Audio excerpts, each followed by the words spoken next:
Part 5. Weight of the World. Chapter 15. Iron Man. Clearly he was conscious of the terrible responsibility his victory had won him. His would be decisions affecting possibly the very future of mankind. Ahead of Harry Truman's America, nameless, half-imagined dangers lurked in every shadow. None knew this better than he. Washington Evening Star, Inauguration Day, 1949. 1. Thursday, January 20th, 1949, was chill and dazzling in Washington, with a stiff wind out of the north and 100% sunshine, as the National Weather Bureau reported. The cloudless sky over the city was a vivid sea blue. Colors everywhere stood out in the sparkling winter atmosphere. Everything gleamed in sunlight: white marble, band instruments, scarlet tunics, brass buttons, long lines of polished black official cars. From Capitol Hill to the White House, along the whole length of Pennsylvania Avenue, hundreds of flags whipped in the wind like the flags in patriotic films. It was a day made to glorify the occasion, a perfect inaugural day, as the President's daughter wrote in her diary. The temperature by noon was in the high 30s, though with the wind it felt colder. There had been no full-scale inaugural festivities in Washington since before the war, and this was to be the biggest, most costly inauguration on record, the parade the greatest in the city's history.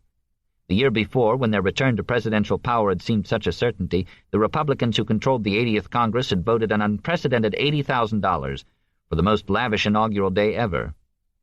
Now the jubilant Democrats, with delighted approval from the president, had decided to spend it all. The size of the crowds was astonishing. More than 100 years before, in 1829, on a comparably bright winter day, Democrats had descended upon the city from every point on the compass to see Andrew Jackson take the oath in front of the east portico of the Capitol. It was the first time the ceremony had been held there, and 15,000 to 20,000 people attended. At Jackson's famous White House reception afterward, the mob had grown so unruly that to relieve pressure and save the building, pails of whiskey had been carried out onto the lawn.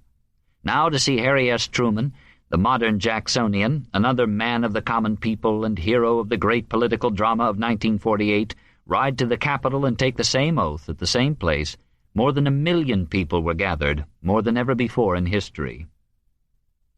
They had been pouring into the city for days, whole delegations in Western hats, big city politicians with their retinues, labor bosses, committee women, delegates from the American Legion, the NAACP, Boy Scout troops, Florida bathing beauties, and 50 extremely proud residents of Independence, Missouri, led by Mayor Roger Sherman, as well as 89 veterans of Battery D of the 129th Field Artillery, with Monsignor Curtis Tiernan as their nominal leader.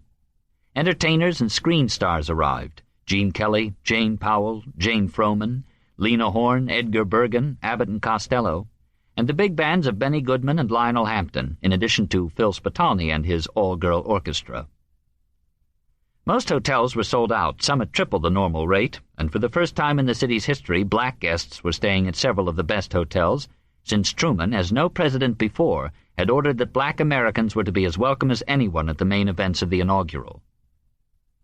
The invited guests for the East Portico ceremony alone, those with seats beneath the inaugural stand, numbered 17,740, and another 44,000 paid $2 to $10 for seats in the wooden grandstands along the parade route. It was also to be the first inauguration broadcast on television. As great as were the crowds on hand, another audience 10 times greater would be watching, an estimated 10 million in 14 cities connected by coaxial cable. This would make it the largest number of people ever to watch a single event until then.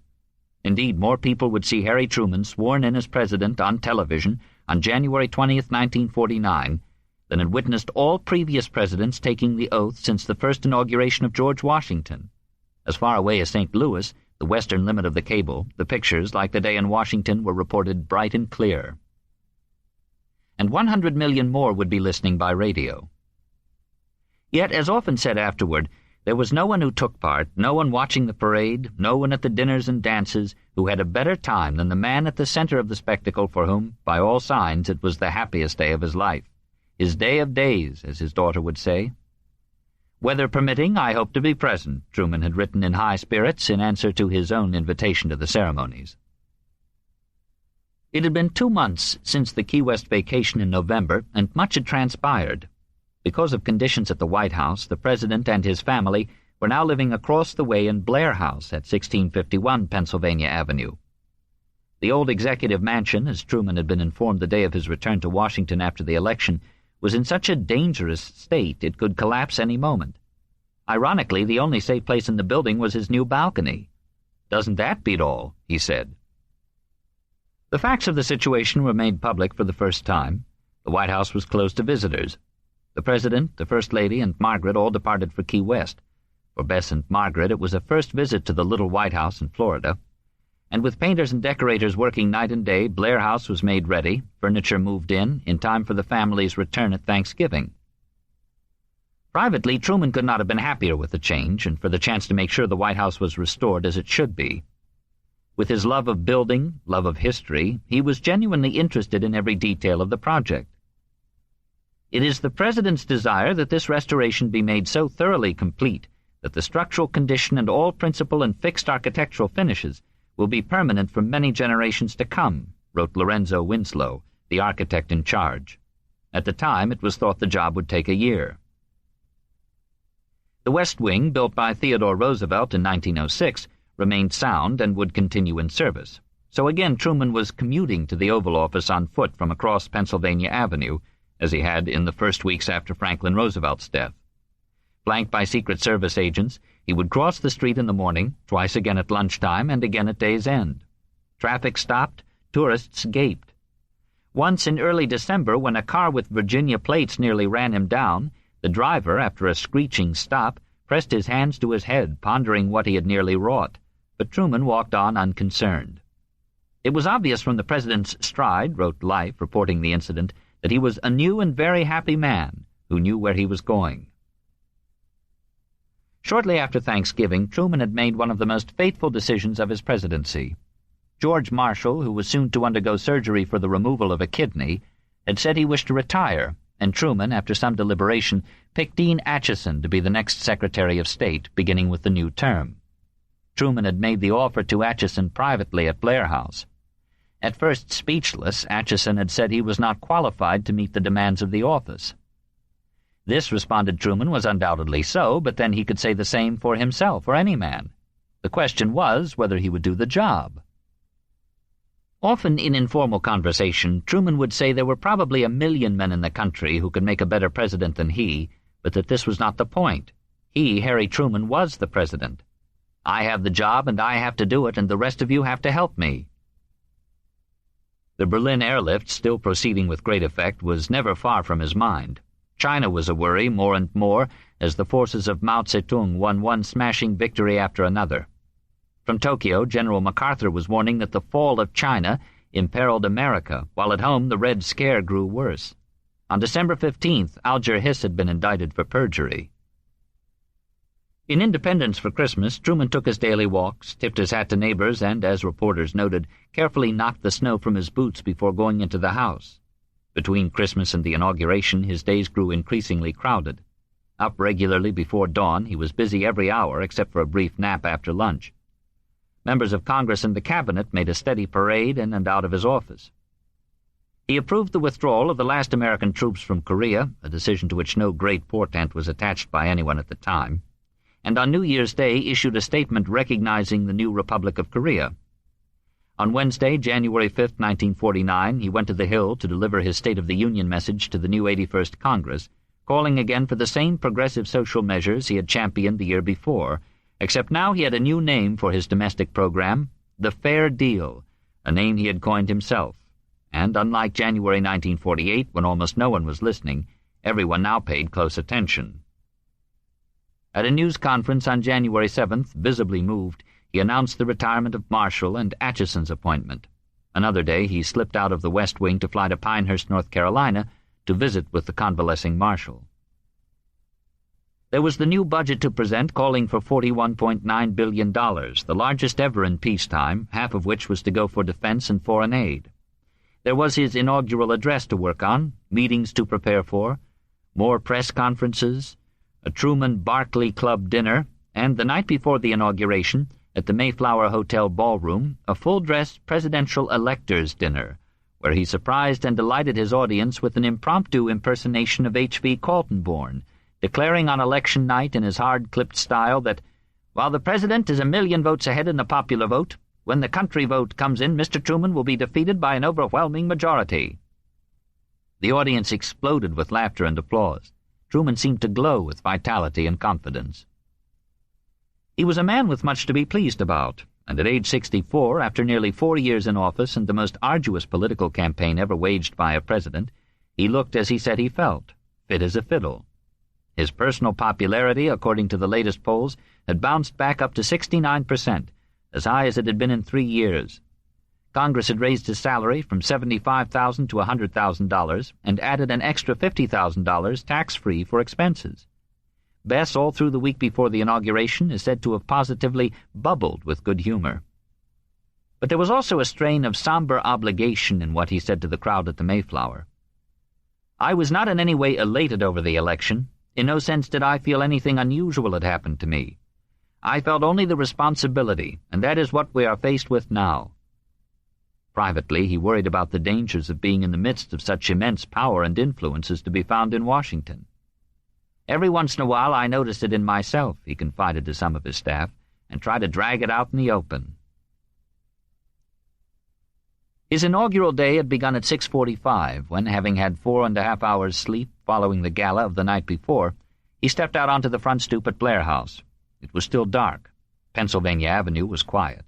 A pale moon hung over the great granite confection of the old State Department building across the street. "Happy Inauguration Day, Mr. President," a reporter called from the sidewalk. "Wonderful, wonderful," Truman said, glancing at the sky. "Looks like Old Man Weather is going to be with us again." He was wearing a dark overcoat, gray suit, and gray fedora. He looked alert and rested. Secret Service men moved up and down the steps or stood at the curb beside his waiting limousine. The move to Blair House was causing them increased concern, since the 4-story building fronted directly on the busy avenue, nearly flush with the sidewalk, the front door only 10 steps above street level. Scores of pedestrians passed by at all hours of the day. Every time the President came out the door, he would be an easy mark. His bedroom on the 2nd floor faced the street. In minutes he was off in the car, again to the Mayflower for a reunion breakfast of Missouri ham and grits with the boys from Battery D, who, to the tune of Tipperary, sang, "You're a great, great guy, Harry Truman. For you we'd march through hell." He didn't give a damn what they did after 1 o'clock that afternoon, he told them, but until then they were to stay sober. "These boys are real," he told reporters. "They have no axes to grind. They don't want any jobs. They're just here. They don't call me Mr. President. They call me Captain Harry." He wanted them with him today as a kind of honor guard. From the Mayflower, the big car sped to the White House, flags snapping from the front fenders. Already crowds were converging on Lafayette Square. People waved as the car passed or shielded their eyes against the morning sun, trying to catch a glimpse of him. From the West Wing, after perhaps 15 minutes at his desk, he returned to Blair House to change. At 10 on the dot, in inaugural attire, frock coat and striped trousers, and accompanied now by Bess and Margaret, he drove the 2 blocks to St. John's Episcopal Church on Lafayette Square, the historic Church of the Presidents, for a prayer service. Only a small number attended, the cabinet, a few friends, a few parishioners, since at Truman's request there had been no prior announcements of the service. Sitting in pew 63, traditionally reserved for the President since the time of James Madison, he joined in the opening hymn, "O God, Our Help in Ages Past," and read responsively from the 122nd Psalm, "Pray for peace, peace be within thy walls, peace be within thee." During the prayers, as Bess and Margaret, both Episcopalians, knelt beside him, Truman sat with his head bowed. "With thy favor behold and bless thy servant Harry, the President of the United States, and all others in authority." It was a day in which he would fill many roles, from Captain Harry to Servant Harry to President of the United States. For a time, technically, he was not even President, but plain Citizen Harry again, for by law his term of office expired at noon, and as the morning wore on, things began falling behind schedule. He rode to the Hill with Alban Barkley, the 2 of them now in white silk scarfs and top hats, sitting up for all to see in the back of the huge open Lincoln. At the Capitol, the ceremonial greetings inside the rotunda took longer than expected. By the time everyone was in place outside on the inaugural platform, by the time the invocation had been delivered by Dr. Edward Pruden of Washington's First Baptist Church, Truman's church, the national anthem sung by tenor Phil Regan, and Alban Barkley, looking like an old Roman sworn in as vice president by Justice Stanley Reed, and another prayer spoken by Rabbi Samuel Thurman of the United Hebrew Congregation of St. Louis, it was approaching 12:30. Truman put aside his hat, scarf, and overcoat. He stood bareheaded in the wind, his right hand raised, a straight-backed, bespectacled figure with closely cropped gray hair, his expression deadly serious. Above him in the winter sun rose the immense white columns and dome of the Capitol. His wife and daughter and some 15 members of his family sat nearby, among the highest officials of the land, many of whom he had known since first coming to Washington. And it was Chief Justice Vinson, his mop of gray hair blowing in the wind, who administered the 43-word oath, which Truman repeated slowly and clearly, his left hand on 2 Bibles, a large facsimile of the Gutenberg Bible, a gift from the people of independence, and on top the same small Gideon edition that had served under such different circumstances on April 12, 1945. The oath completed, Truman, like Andrew Jackson at his inaugural, bent quickly and kissed the Bible. It was 1:29, and for the first time as president in his own right, he turned to face the microphones and the expectant crowd. I accept with humility the honor which the American people have conferred on me. I accept it with the resolve to do all I can for the welfare of this nation and for the peace of the world. How strange the matter-of-fact Missouri twang had sounded in the spring of 1945 to a world familiar with another man's phrase and another man's diction, wrote one reporter. Today, for listeners everywhere, there was nothing strange about it. This simply was the president speaking. Each period of our national history has had its special challenges. Those that confront us now are as momentous as any in the past. Today marks the beginning not only of a new administration, but of a period that will be eventful, perhaps decisive, for us and for the world. He looked solemn and determined as he read from a loose-leaf notebook. The voice was surprisingly strong. There was no hesitation, no stumbling over words. It was plain that he had worked on all of it, knew every line. Those close by on the platform could see his breath frosting the air. The speech was devoted exclusively to foreign policy. Though a major statement of American aspirations, its focus was the world, the peace of the world recovery, people all over the world. He denounced communism as a false doctrine dependent on deceit and violence. The line between communism and democracy was clear. Communism is based on the belief that man is so weak and inadequate that he is unable to govern himself and therefore requires the rule of strong masters. Democracy is based on the conviction that man has the moral and intellectual capacity, as well as the inalienable right, to govern himself with reason and fairness. Communism subjects the individual to arrest without lawful cause, punishment without trial, and forced labor as the chattel of the state. It decrees what information he shall receive, what art he shall produce, what leaders he shall follow, and what thoughts he shall think. Democracy maintains that government is established for the benefit of the individual and is charged with the responsibility of protecting the rights of the individual and his freedom in the exercise of those abilities. The future of mankind was at stake, and without naming the Soviet Union, he stressed that the actions resulting from the communist philosophy are a threat to the efforts of free nations to bring about world recovery and lasting peace. Democracy was the vitalizing force in the world. The American people stood firm in the faith that had inspired the nation from the beginning. Americans were united in the belief that all men have a right to equal justice under law and equal opportunity to share in the common good. He was affirmative in spirit, and characteristically he had specific proposals to make, 4 points, as he said. The United States would continue to support the United Nations, it would keep full weight behind the Marshall Plan, and the United States would join in a new defense arrangement among the freedom-loving nations of the North Atlantic to make it sufficiently clear that any armed attack affecting our national security would be met with overwhelming force. But it was the final proposal, his 4th point, that caught everyone by surprise. He called for a bold new program for making the benefits of American science and industrial progress available to underdeveloped countries. It was the first mention of what would become known as the Point 4 program. The old imperialism, exploitation for foreign profit, had no place in the plan, Truman said. Half the people in the world were living in conditions close to misery, and for the first time in history the knowledge and skill were available to relieve such suffering.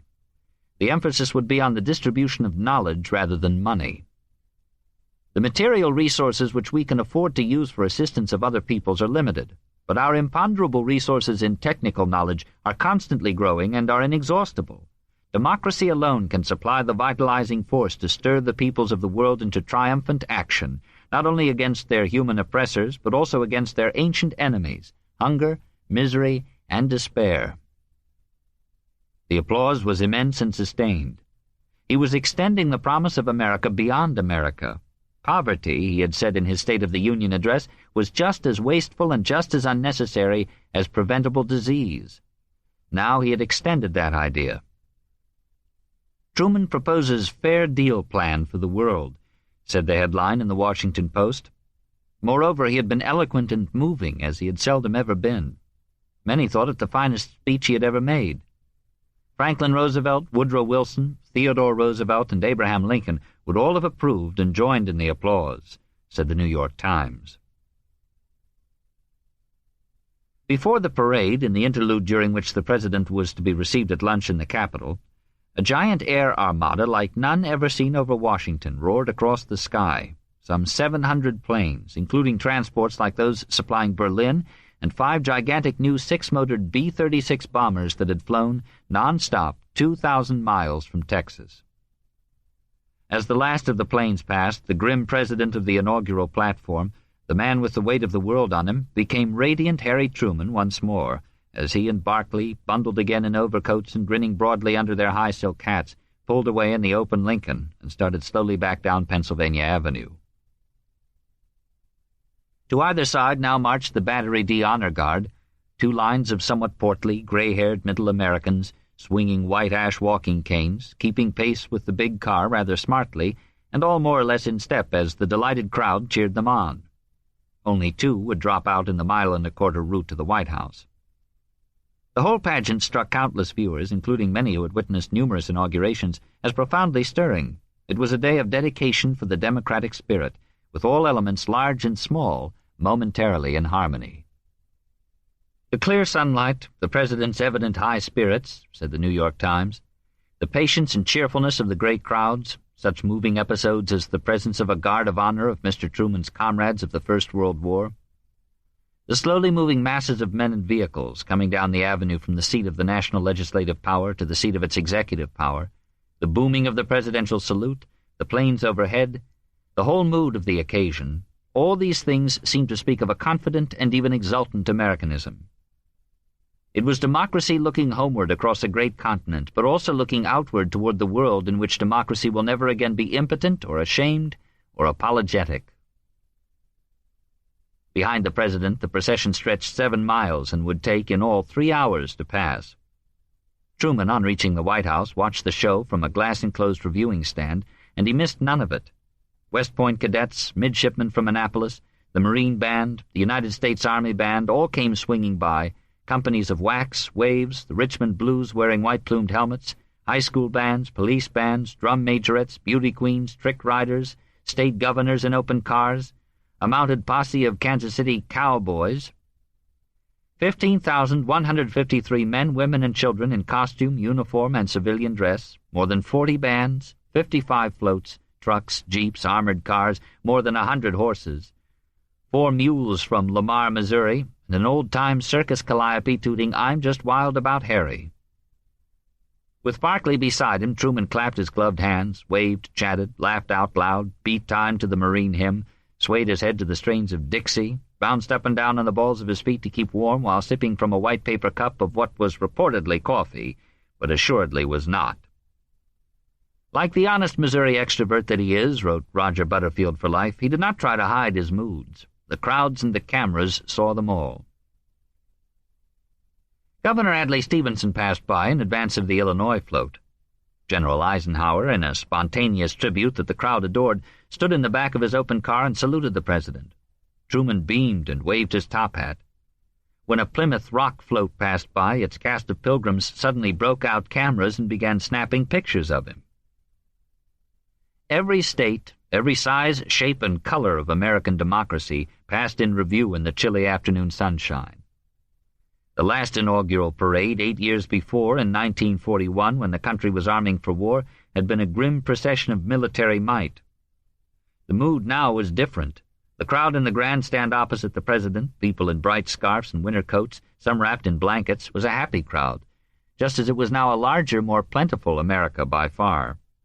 Harry Truman was president of a nation of 147 million people, an increase in population of more than 15 million since the census of 1940.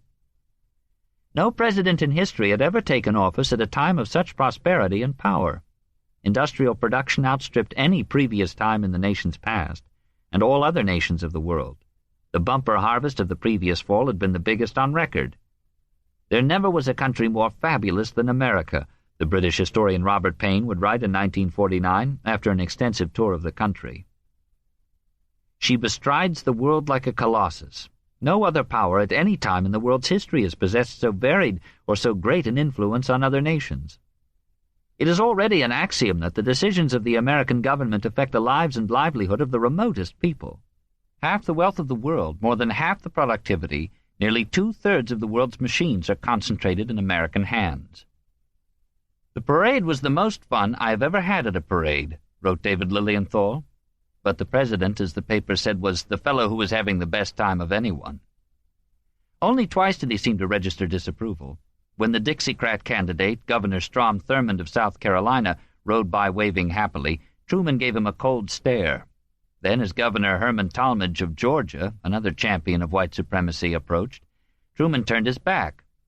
But the only real snub was of Thurmond. Truman had turned as Talmadge passed because an electric heater beneath his feet had short-circuited, sending up smoke, and he was trying to put out the fire. As the sun fell behind the old State Department building and the afternoon grew colder, a Texas delegation appeared, led by a car with a banner on its side. Lieutenant Governor Shivers. The crowd and the president roared. Truman stayed to the end, and at the inaugural ball that night at the Armory he was still going strong at nearly 2 in the morning. No dancer, he watched and waved from a balcony to a crowd of some 5,000 people. He was dressed in white tie and tails, while Bess, smiling and vivacious, wore a shimmering full-length gown of silver lame.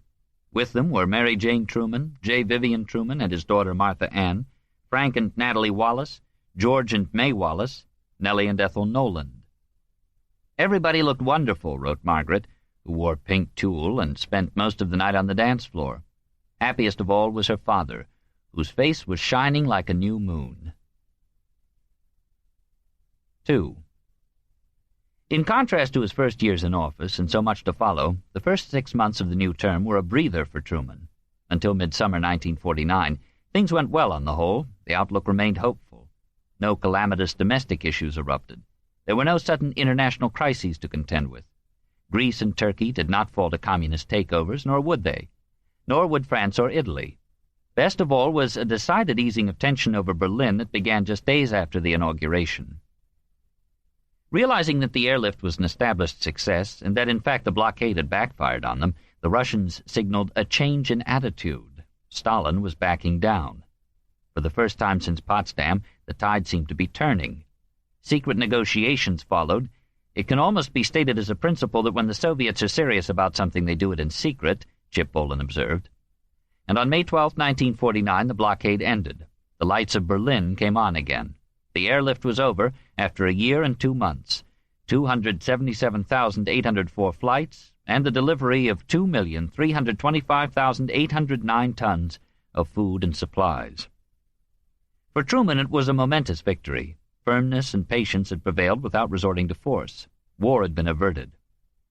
On May 12th, also, the Allied powers approved establishment of a new German Federated Republic, whereby the West Germans were to rule themselves with their own government at Bonn. Things overall looked 50% better than a year ago, Truman confided to Lilienthal. Not even the advance of communist forces in China seemed to discourage him.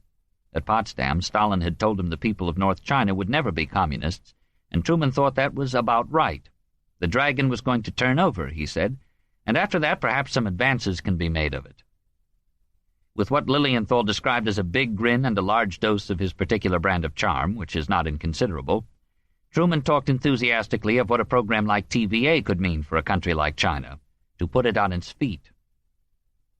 By then, too, the North Atlantic Treaty had been signed in Washington on April 4th, after much hard, skillful negotiation by Secretary of State Atchison. The United States, Canada, and 10 Western European countries joined in a defense pact whereby an attack on any one would be taken as an attack on all, for the United States had marked a radical departure with tradition, the first peacetime military alliance since the signing of the Constitution. But had such an agreement existed in 1914 and 1939, Truman was convinced, the world would have been spared 2 terrible wars. He ranked NATO with the Marshall Plan as one of the proudest achievements of his presidency, and was certain that time would prove him right. And though Atchison and British Foreign Secretary Bevan had done most of the work, it was Truman who provided the commitment, unreservedly, just as he had with the Marshall Plan. His first major act after the election in November had been to instruct the State Department to open negotiations for the new alliance, and he rightly considered it his treaty. "We have really passed a milestone in history," he said in his toast at the state dinner at the Carlton Hotel following the signing ceremony. Objections in the Senate among conservative Republicans might be fierce, but he had no doubt the treaty would be approved. As it turned out, opposition in the Senate and the press was unexpectedly mild, approval broad. On July 21st, the Senate voted ratification by a vote of 82 to 13.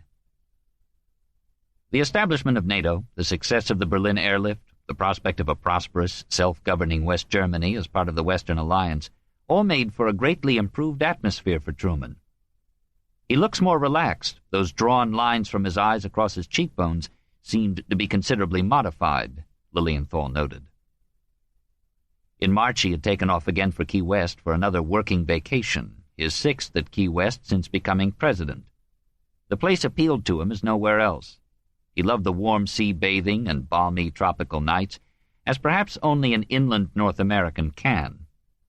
His quarters were in what had been the commandant's residence at the Key West Naval Base, a modest-sized white-frame house in the West Indian style with jalousied porches, simply but comfortably furnished.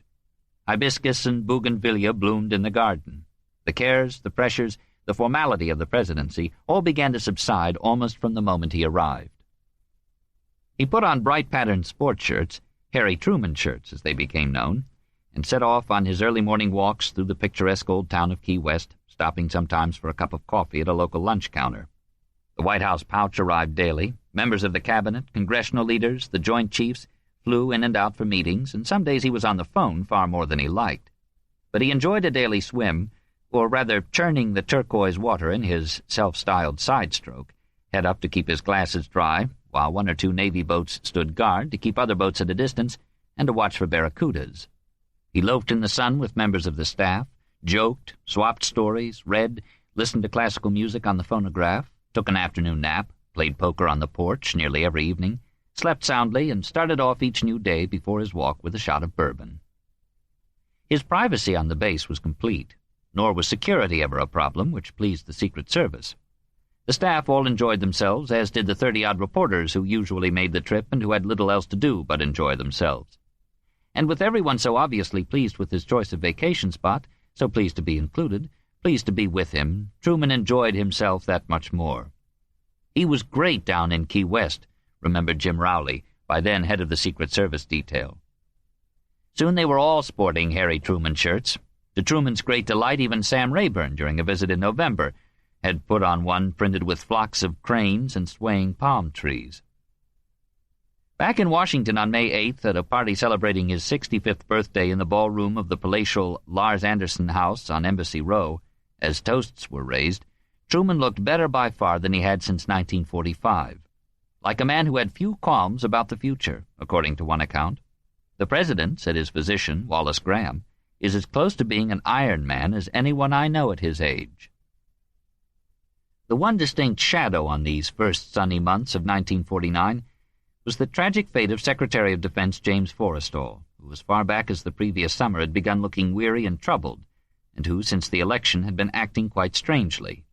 An intense, introverted, extremely dedicated man by nature, Forrestal had worked himself to a state of near collapse, yet wished only to hold on and work harder. Truman had begun losing confidence in Forrestal even before the fall campaign. Struggling to bring about the reorganization of the military services, an unprecedented killing task, Forrestal had become increasingly indecisive and absorbed in details. "He won't take hold," Truman complained. At one point, exasperated with Forrestal's handling of a problem, Truman had sent an uncharacteristically curt note saying, "This is your responsibility." Then, with the campaign underway, there had been suspicions about Forrestal's loyalty, whether his meetings with Thomas E. Dewey really concerned defense matters, as Forrestal said, or were arranged in the hope of staying on in the Dewey administration. Drew Pearson called it an open secret that Forrestal wanted to hold on to his job regardless of the outcome in November, and several of those closest to Truman grew convinced that politically the Secretary of Defense was no longer to be trusted. Forrestal had also been one of the few members of the cabinet since the departure of Henry Wallace to disagree with the president over policy, over Palestine and civilian control of the atomic bomb, most notably. And now he was adamantly opposed to Truman's position on defense spending.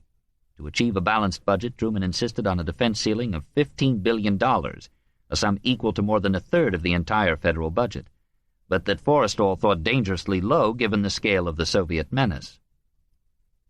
Criticism of Forrestal by the press had grown steadily since his unpopular stand on the Palestine issue, with Drew Pearson and Walter Winchell leading the attack in their columns and radio broadcasts. And for Forrestal, who had long courted the press, this was all extremely painful. He was called a tool of Wall Street and the oil companies, an imperialist, an anti-Semite.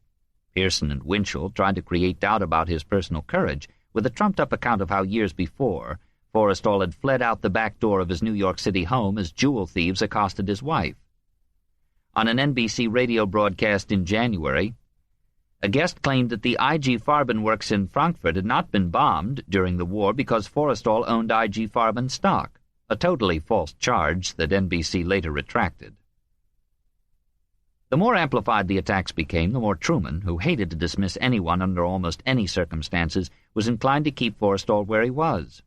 Truman would not have him leave under fire. In February, Drew Pearson had attacked Harry Vaughan for accepting a decoration from the Argentine dictator Juan Perón, a decoration that several others, including Generals Eisenhower and Bradley, had received earlier, but about which nothing had been said. Pearson had called for Vaughan's immediate dismissal, and Truman publicly responded by calling Pearson an S.O.B., which raised a new storm of adverse comment and gave Truman a great deal of satisfaction. "No commentator or columnist names any members of my cabinet or my staff," he said. "I name them myself, and when it is time for them to be moved on, I do the moving, nobody else." It was a sentiment that had been felt by other presidents before him, and would be often again by more who followed in his place, but that none stated so openly in so many words. Forrestal, as he told a friend, felt that Truman had always been very fair with him. "Truman was the best boss I've ever known." To another friend he wrote that the American people were fortunate to have in the highest office a man who, while he reflects the liberal forces both in this country and throughout the world, is nevertheless conservative in the real sense of that word, a conserver of the things we hope to keep. Forrestal was still greatly admired by several of those whose judgment Truman particularly valued. Eisenhower, whom Truman had recently asked to serve as an informal presiding officer of the Joint Chiefs, considered Forrestal one of the best men in public life, and, as Eisenhower recorded privately, more perceptive than Truman concerning the mess we are in due to neglect of our armed forces. Except for my liking, admiration, and respect for Forrestal's great qualities, I'd not go near Washington even if I had to resign my commission completely, Eisenhower wrote in his diary in January 1949.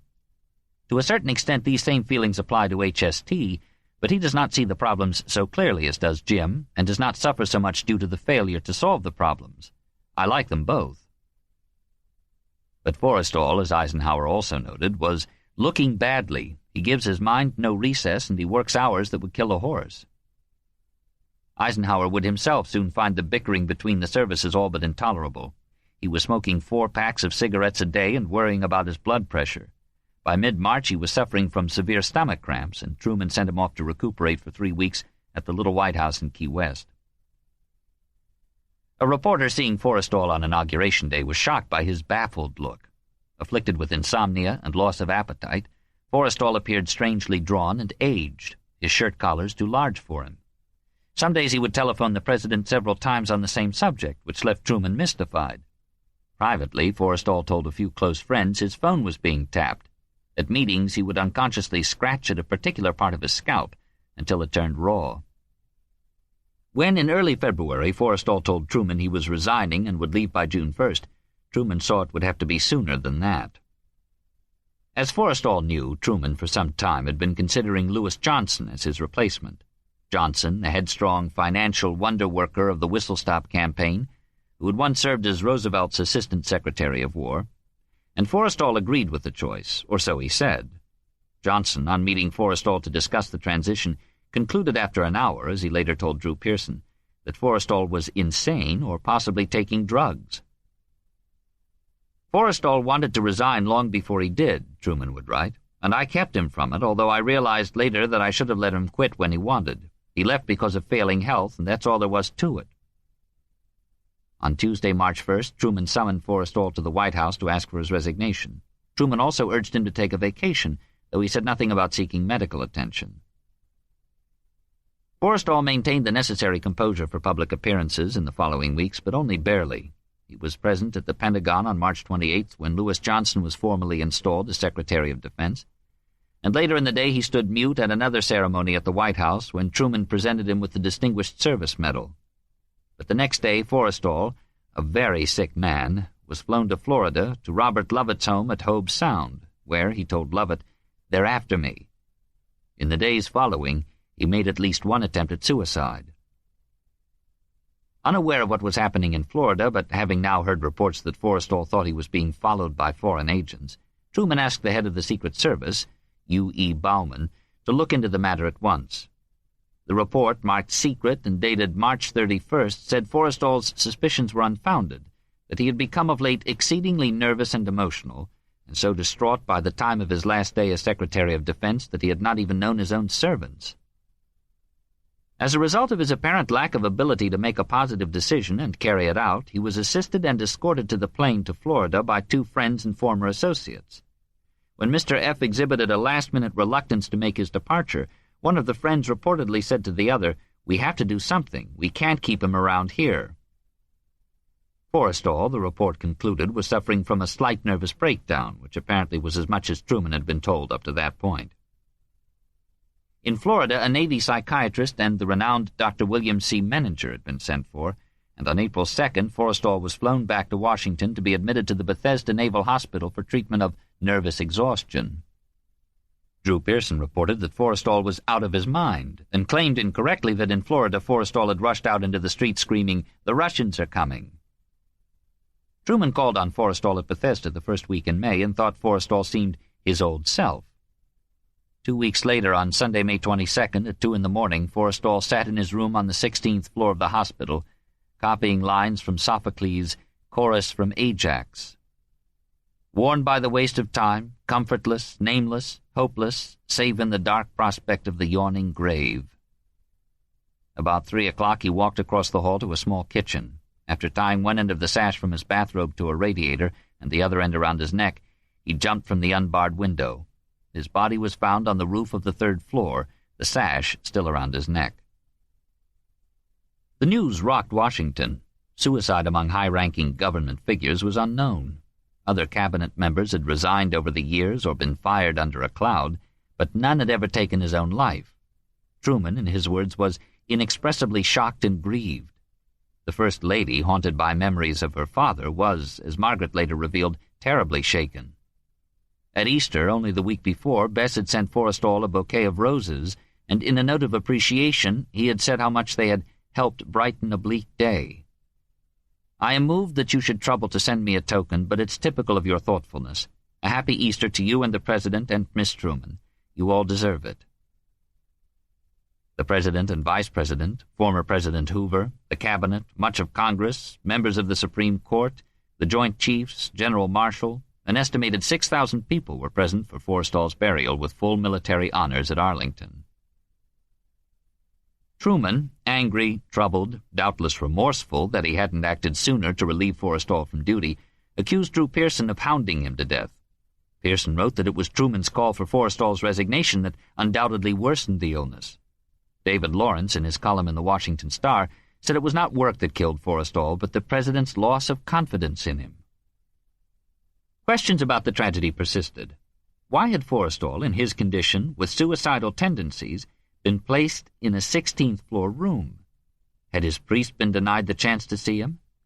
As time went on and fear of communist conspiracy spread in Washington, it would be rumored that pages from Forrestal's diary had been secretly removed on orders from the White House, that Forrestal, the most ardent anti-Soviet voice in the administration, had in fact been driven to his death as part of a communist plot, and the evidence destroyed by secret communists on Truman's staff.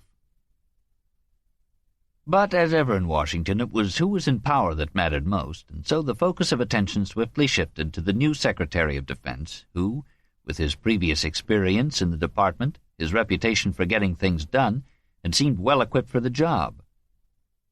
Lewis Johnson was tough, hard-headed, and, importantly, committed to the president's policy of holding the line on spending. On the Hill, Democrats and Republicans liked what they saw. The Senate approved the appointment unanimously. But in little time, Johnson's personal style and mode of operation made him a figure of extreme controversy. He hit the Pentagon like a cyclone. Johnson's first move was to evict several high-ranking officers from the largest office in the building and make it his own. He resurrected General Pershing's old desk and installed Roosevelt's press secretary, Steve Early, as a deputy. Half of all Pentagon employees, some 25,000 people, were shuffled about in a gigantic game of musical chairs. He did away with outdated service boards, cut back the use of official cars. Johnson was doing what Truman had asked for. From his experience on the Truman Committee, Truman was convinced that huge sums were being wasted in defense spending. He had a basic distrust of generals and admirals when it came to spending money.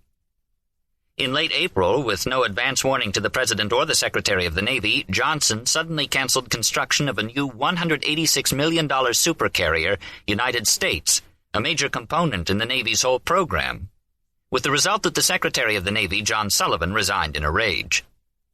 Truman, who liked Sullivan and did not blame him for resigning, nonetheless approved the cancellation. Still, Johnson's manner troubled him greatly. In May, to the disbelief of the Joint Chiefs, Johnson ordered another $1.4 billion slashed from the military budget. To those who charged he was weakening the country's defense, Johnson boasted that the United States could lick Russia with one hand tied behind our back.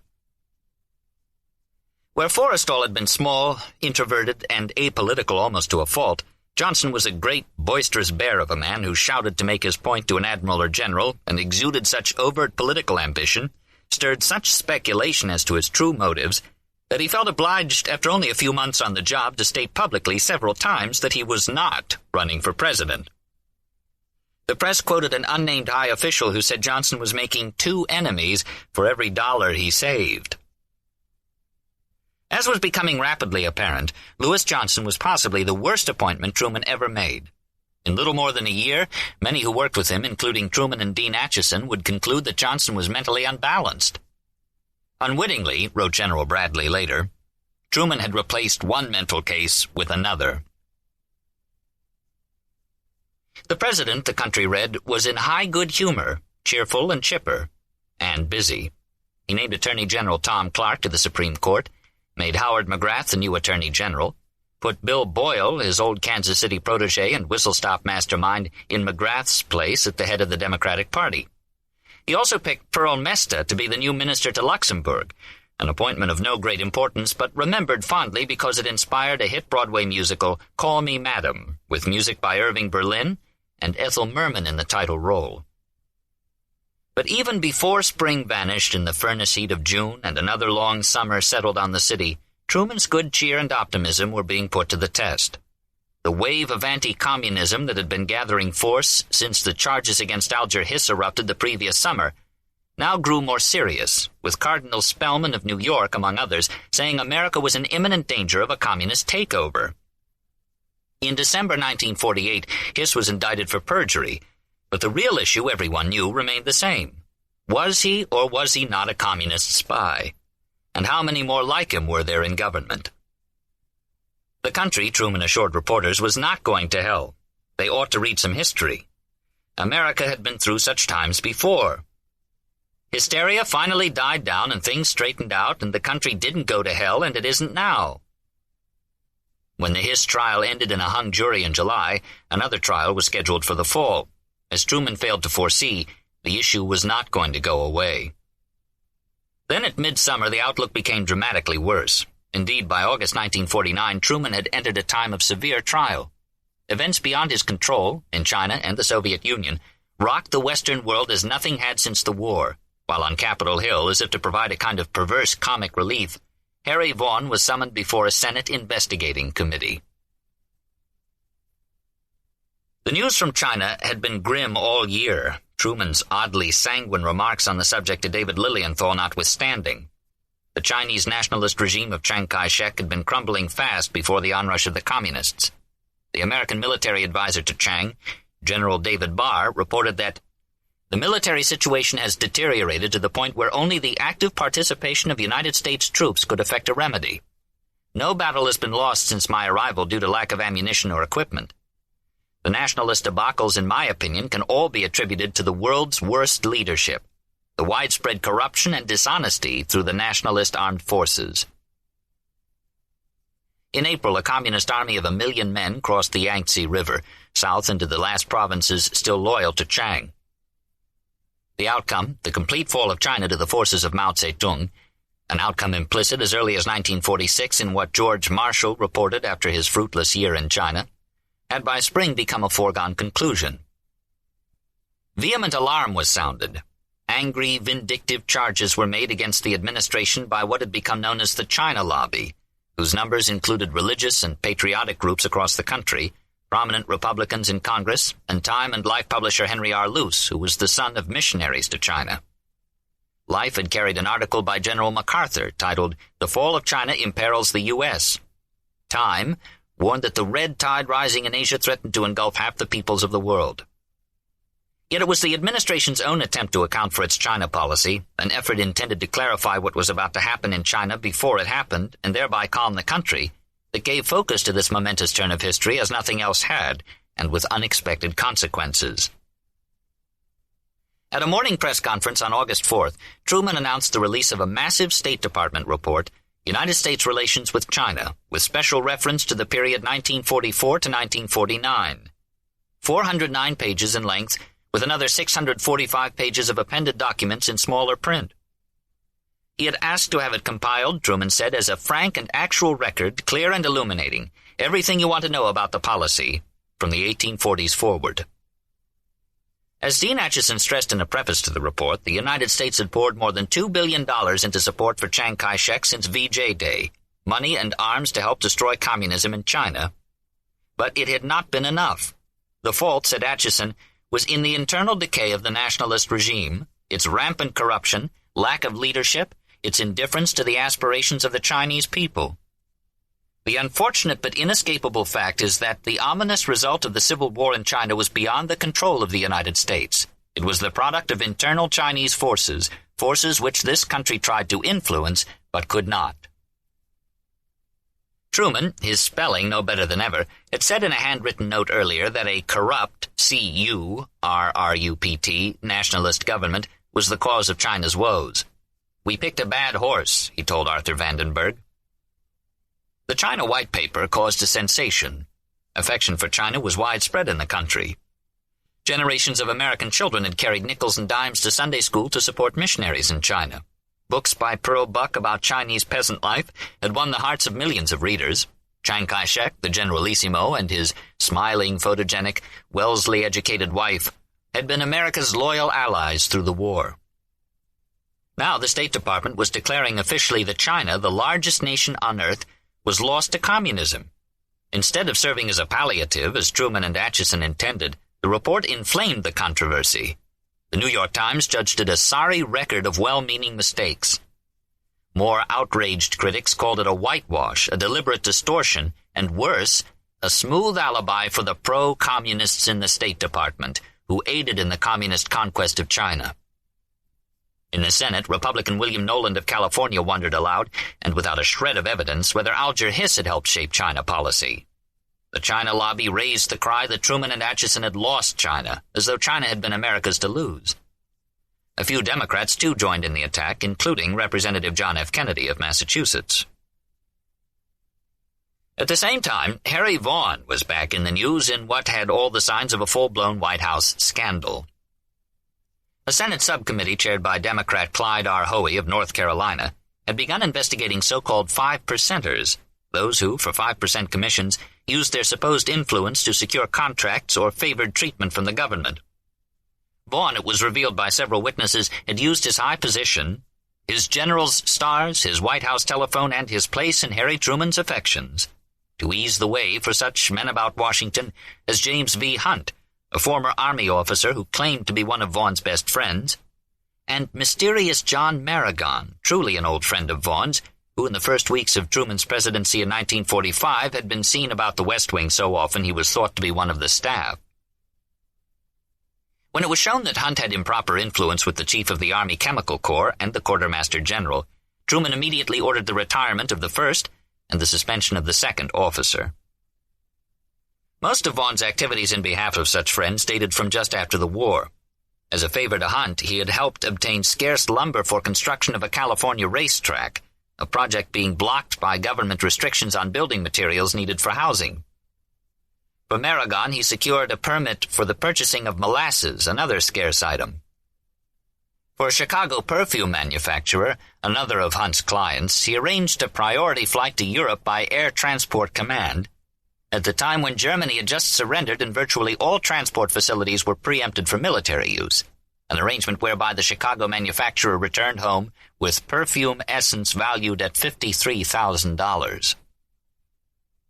There was nothing illegal about the operations of the Five Percenters, nothing illegal about what Vaughan had done. But as had also been disclosed, the same Chicago perfume manufacturer, David A. Bennett, had made Vaughan a gift of a cold storage food container, a deep freezer, valued at approximately $400. Moreover, at Vaughan's suggestion, Bennett sent 5 more freezers, one to the First Lady, which broke down and had to be junked, one to Fred Vinson, who was then Secretary of the Treasury, one to J.K. Vardaman, which he donated to Shangri-La, the president's retreat in the Maryland mountains, another to Matt Connolly, and another to John Snyder, who returned it. Summoned before the Hoey Committee, Vaughan insisted he had only been trying to be helpful. "I do these people a courtesy of putting them in contact with the persons with whom they can tell their story," he explained. It was, of course, what every politician in Washington did almost daily. Nor was there a law against public officials accepting gifts from friends and constituents, as many news accounts were careful to point out. The president himself was constantly receiving and accepting gifts of all kinds: paintings, prize turkeys, country hams, Havana cigars, liquor, even a Ford automobile during his first year in office. The freezers, said Vaughan, were an expression of friendship and nothing more. And Chairman Hoey, after Vaughan's 2 days of testimony, acknowledged there was no evidence of corruption on Vaughan's part. Yet the damage was done. The freezers had been kept confidential, and Vaughan's use of his privileged position, if not illegal, had been decidedly inappropriate and inept. His poor judgment, the almost ludicrous lack of propriety that had so long concerned others at the White House like Charlie Ross and Eben Ayers, had caught up with him. Though his manner before the committee was calm and respectful, even impressive at times, by appearance Vaughan seemed anything but a figure of rectitude.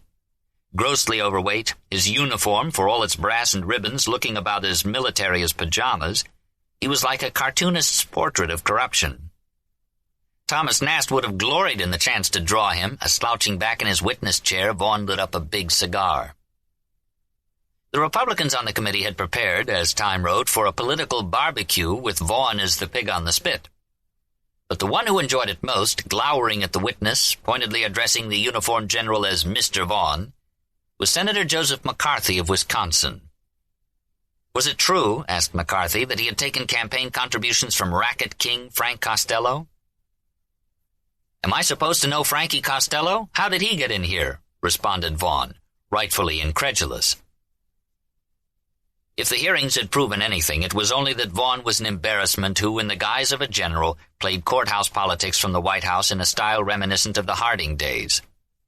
5 percenters and deep freezers became odious new catchwords, to the extreme pleasure of the Republicans. "Ross and I discussed the whole thing at some length," wrote Eben Ayers. "We agreed that Vaughan is entirely to blame for his troubles and the troubles he has brought on the president and others. But he seems to have no realization of what harm he has caused." What Truman did was just what everyone who knew him well knew he would do. Had he been constituted differently, had he been able to see the commotion over Vaughan as justified and not an attack on him personally, which was how he interpreted it, had he been able to see that Vaughan was a serious liability and been willing to sacrifice him for the sake of the public trust, not to say his own reputation, then things might have gone differently. But he did not, and this, as time would tell, was a mistake. Beneath everything, Truman not only liked Vaughn, but liked how Vaughn conducted himself, and particularly with respect to the press. When in the midst of the hearings Vaughn had arrived back in Washington after a vacation and was confronted by reporters at Union Station, he had warned them to go easy on him.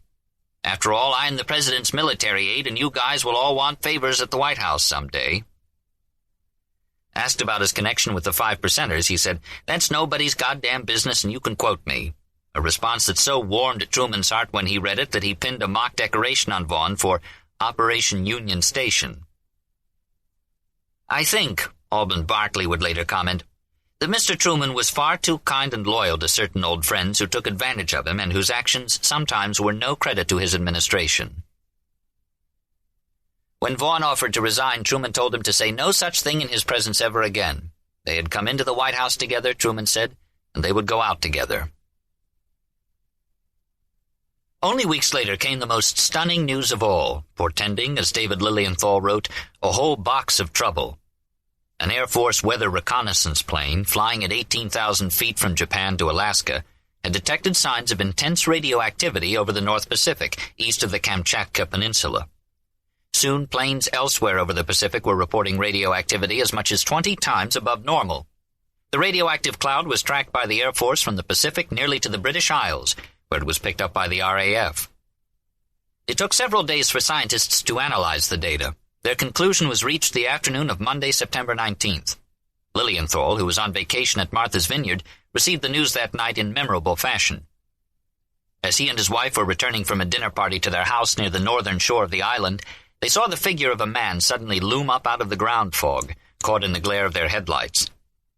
It was General James McCormick, who looked bemused, thought Lilienthal, as if I frequently found him on a windswept moor in the dead of night on an island. Later, alone with Lilienthal in an upstairs room lit by a single kerosene lamp, McCormick gave Lilienthal his report. "The coal oil lamp between us," Lilienthal wrote, "the shadows all around, outside through the windows the Great Dipper and the North Star off toward the lights of New Bedford. I took it with no outward evidence of anything more than a budget problem." "Was he disturbed over something?" his wife asked after they had gone to bed.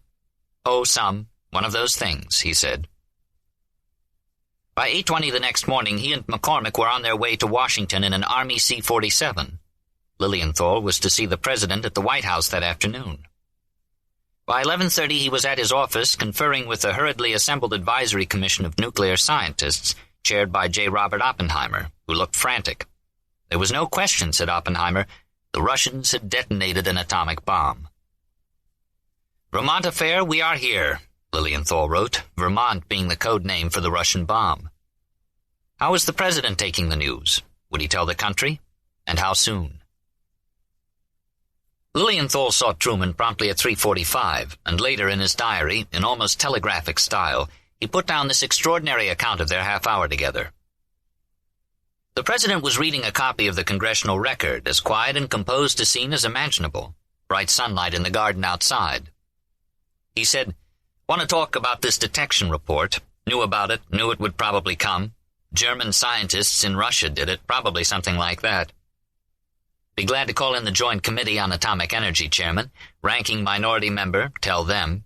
Not going to say anything myself now. Later when this," Truman pointed to a newspaper with headlines about the devaluation of the British pound, "quiets down, maybe in a week, realize may leak, lots of people know, still take that chance, meet it when it comes." I said, "May I have permission to state my views, despite fact you have reached conclusion?" He took off his glasses, first time I saw him without them, large, fine eyes, considerate, fine air of patience and interest. I tried to set out affirmative virtue of making it, the announcement, now, and initiating matter rather than plugging leaks. First, would show President knows what is going on in Vermont, Russia. Second, President knowing and saying so would show him not scared, hence others needn't be. Third, would show President will tell people when things come along they need to know that won't hurt being told. The President agreed that maintaining confidence of people in him, taking cue from his own calm, was good point, but not afraid of that. Can't be sure, anyway, that the Russians actually had the bomb.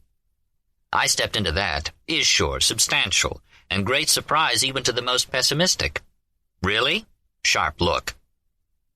But an announcement by him might cause great fears, troubles. They, the Russians, changed, talking very reasonably again. Things look better since the end of the Berlin crisis. This may have something to do with it. Not worried, took this into account, going to work things out. 3 days later, the morning of Friday, September 23rd, with the White House press crammed into his office, Charlie Ross asked first that the door be closed, then passed out a mimeographed statement from the president. In an instant, reporters were stampeding for the press telephones, smashing the head of a stuffed deer in their rush. I believe the American people, to the fullest extent consistent with national security, are entitled to be informed of all developments in the field of atomic energy. That is my reason for making public the following information. We have evidence that within recent weeks an atomic explosion occurred in the USSR. As the statement also said, the eventual development of this new force by other nations was to be expected. Nonetheless, the news was 3 to 5 years ahead of most predictions, and the realization came as an immense shock. The 4-year American monopoly on the atomic bomb was over. And though there was no panic in the country, the fears and tensions of the Cold War were greatly amplified. It was a different world now. A week later, on October 1st in Peking, the People's Republic of China, the most numerous communist nation in the world, with more than 500 million people, 1/5 of humanity, was officially inaugurated. Very soon afterward, in October 1949, in a series of highly secret meetings at the offices of the Atomic Energy Commission, discussion began on the subject of a thermonuclear or hydrogen weapon, a superbomb, or super, which would have more than 10 times the destructive power of the bombs dropped on Hiroshima and Nagasaki. The Russian bomb, it was felt, had changed the situation drastically, and if the Russians were capable of producing an atomic bomb, then the Russians too were in a position now to push forward with the more devastating weapon. The initial proposal for the super had come from Louis Strauss of the Atomic Energy Commission, with strong support from the physicist Edward Teller. James B. Conant, who had served on the President's Interim Committee on the first bomb, was flatly opposed. So was Oppenheimer. Enrico Fermi seemed at first to favor going ahead, then changed his mind. In the end, the Scientific Advisory Committee expressed its opposition to the project on both technical and moral grounds.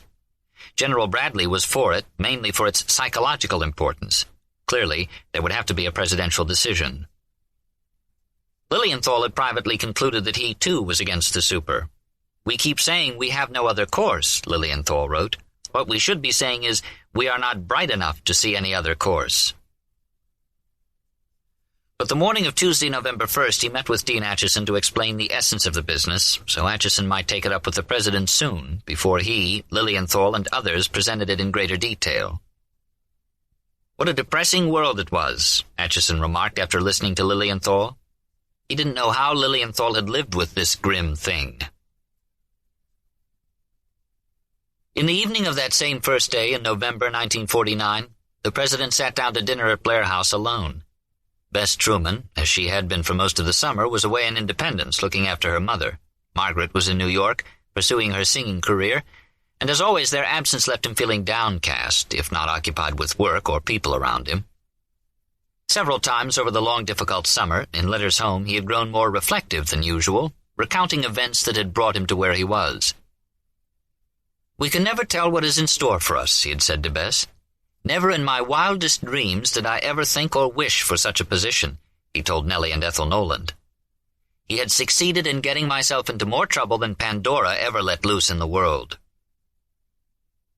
If he felt Bess's absences more than usual, it was because their life together now, in Blair House, seemed such an improvement over what it had been across the avenue.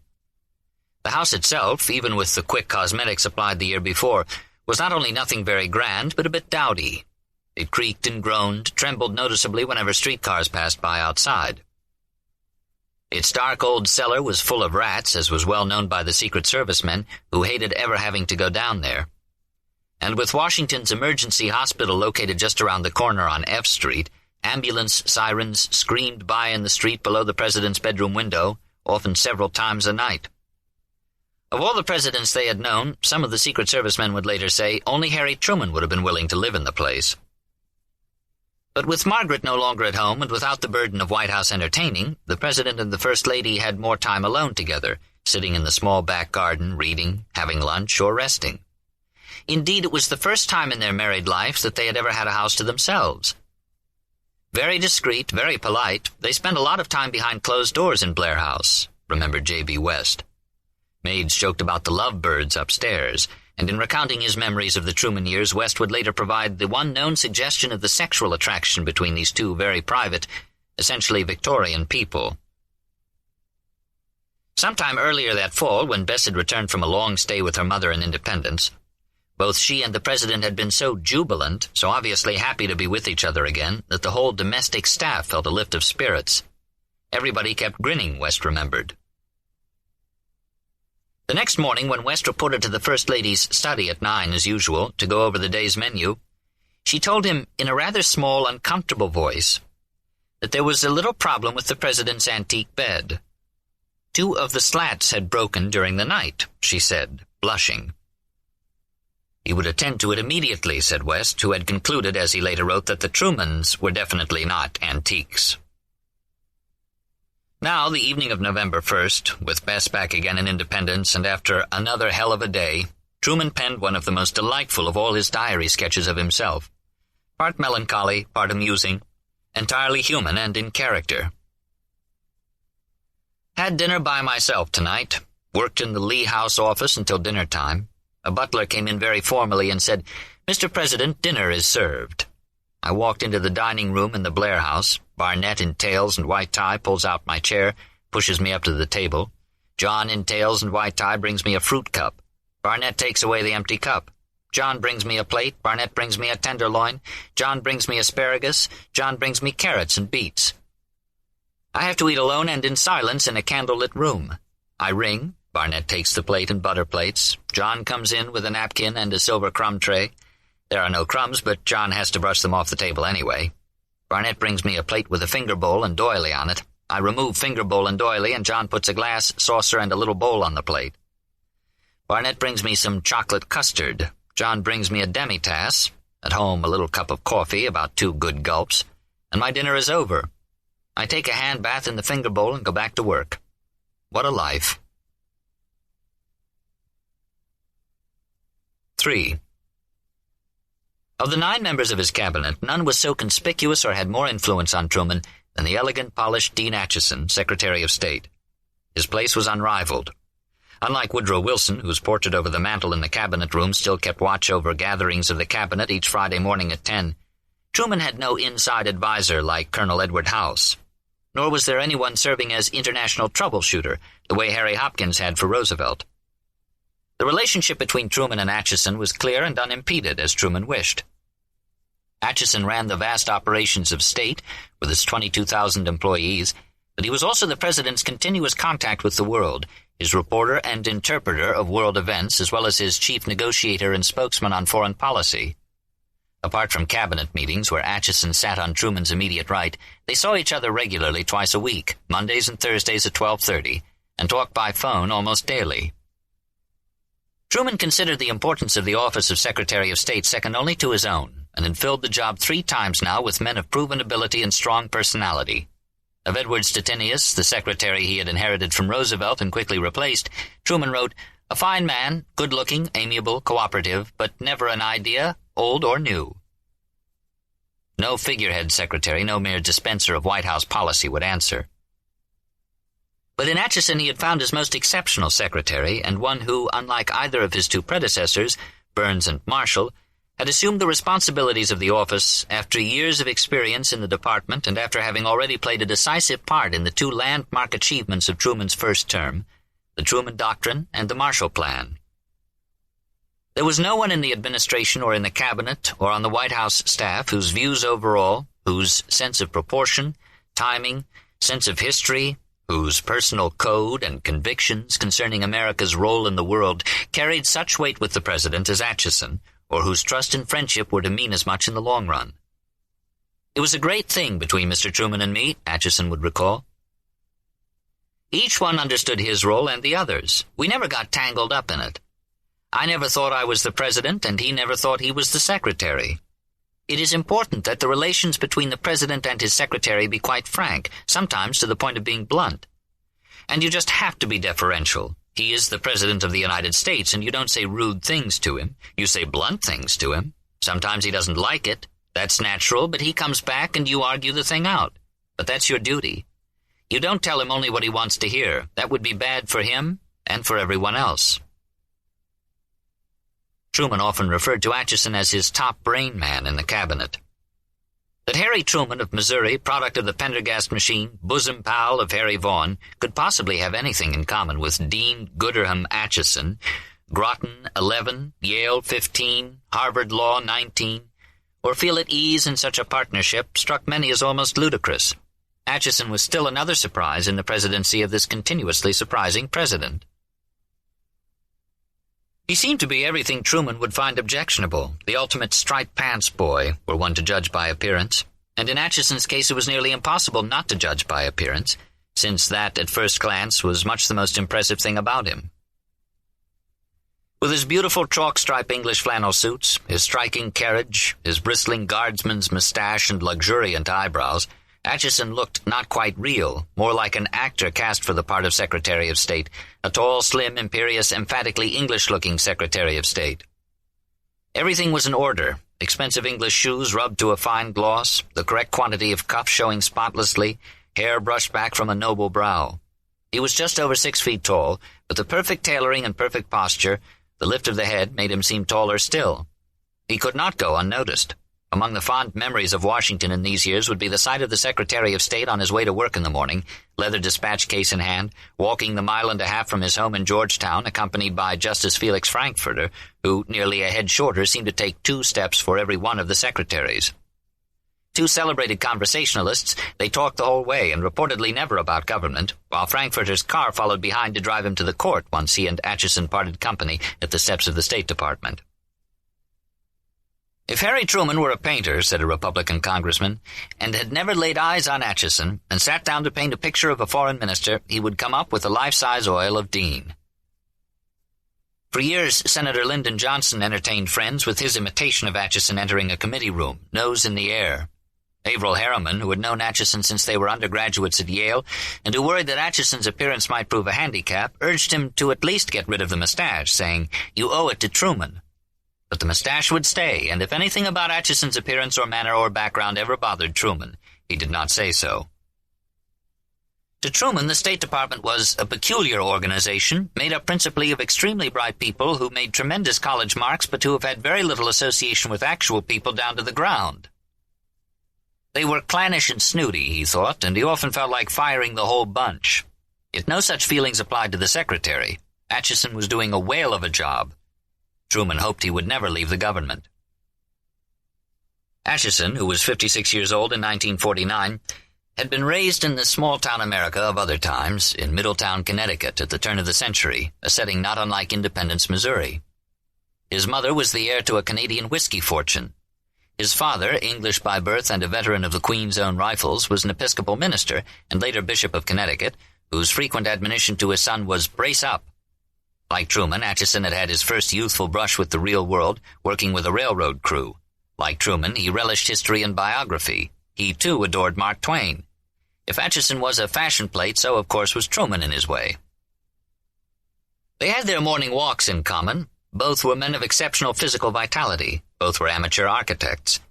Truman spoke often of the influence Justice Brandeis had on him in his first years in Washington. Atchison had first come to the city after law school in 1919 to clerk for Brandeis, from whom he often said he learned more than from anyone. Politically, like Truman, Atchison considered himself a little left of center. His stiff appearance to the contrary, Atchison was also a warm-hearted man with a wit of a kind that greatly appealed to Truman. Atchison enjoyed a convivial drink, a good story. With his father a minister and his mother a distiller's daughter, he liked to say, he knew both good and evil at an early age.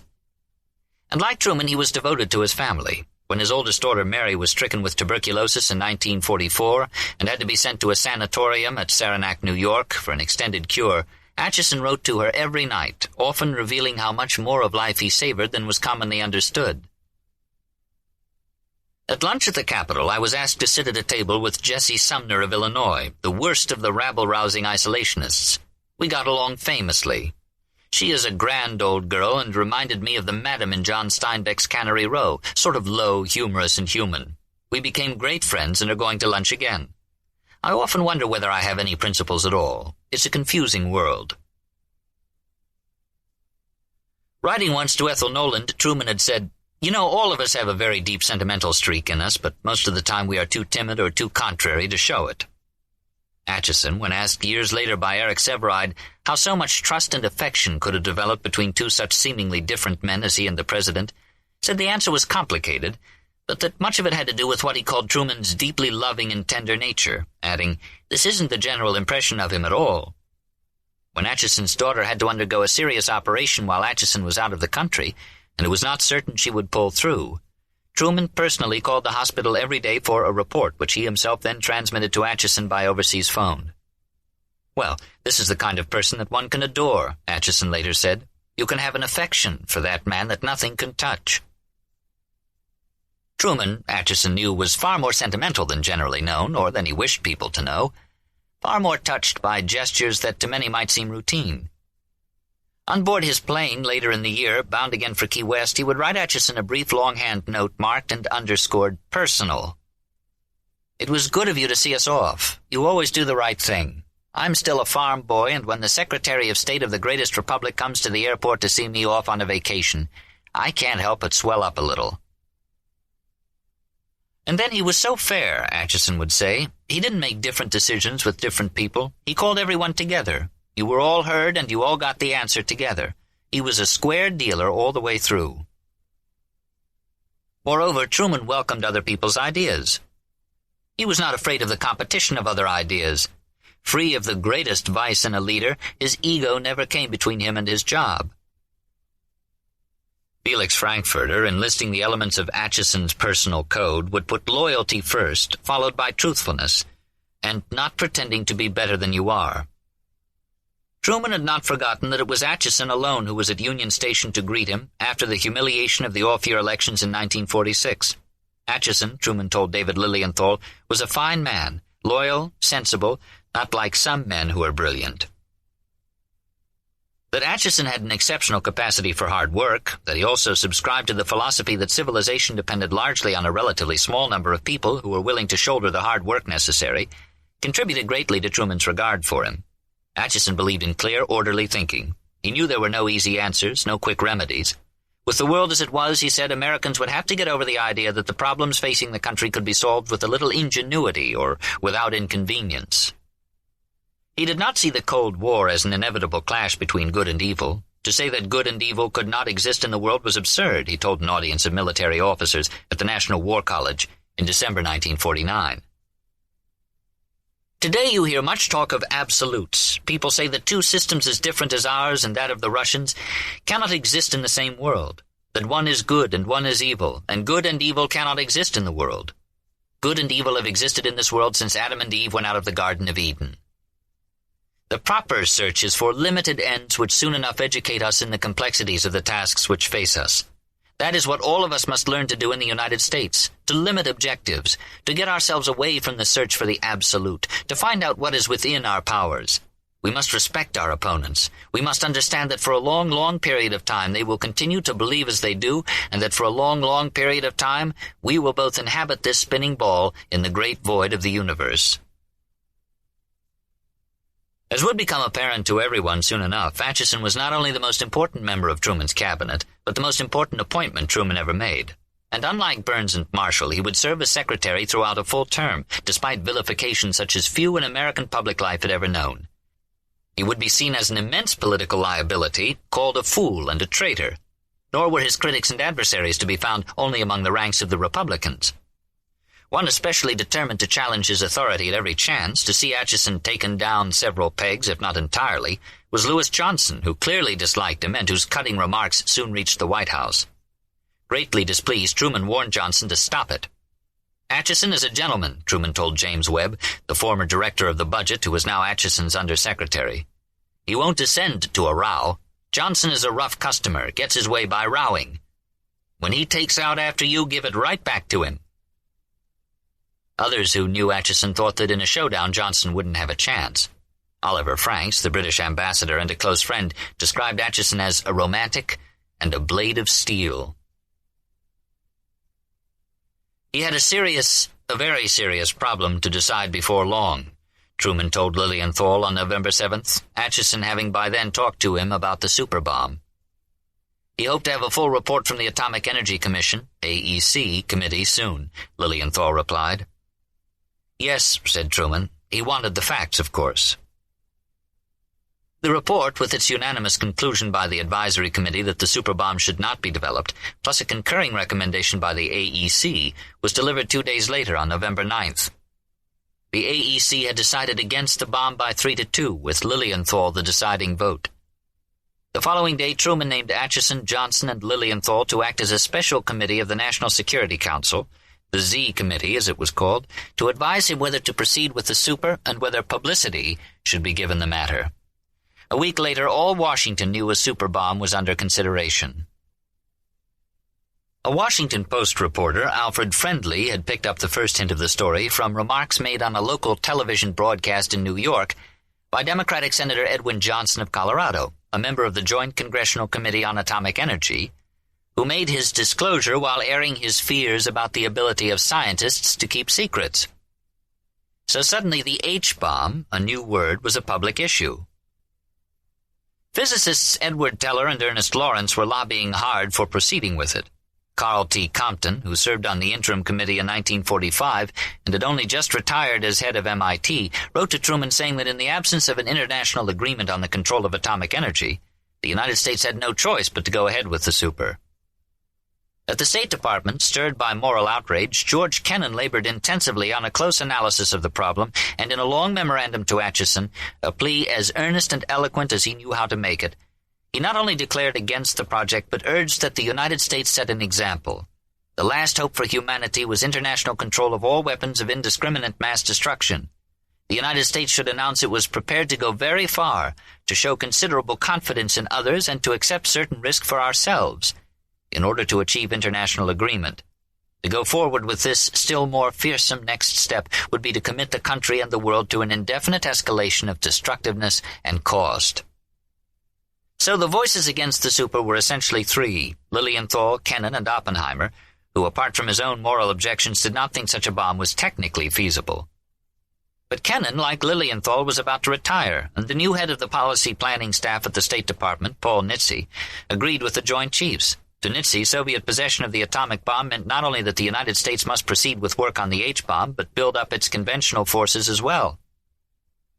Acheson, who after Hiroshima favored an atomic partnership with the Soviet Union, had by now come full circle. In effect, he told Kennan to take his Quaker ideas and go. I told Kennan if that was his view, he ought to resign from the Foreign Service and go out and preach his Quaker gospel, but not push it within the department. He had no right being in the service if he was not willing to face the questions as an issue to be decided in the interests of the American people under a sense of responsibility.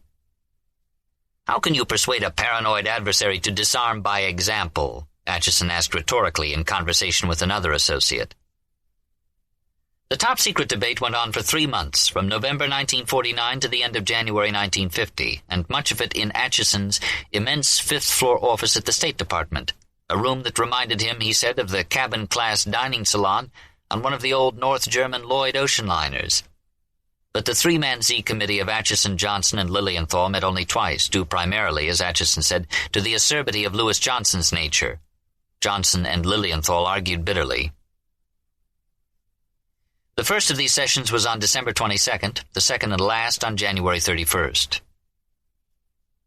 Between times, Truman kept to a full presidential schedule. He appointed Oscar Chapman as Secretary of the Interior after the resignation of Julius Krug.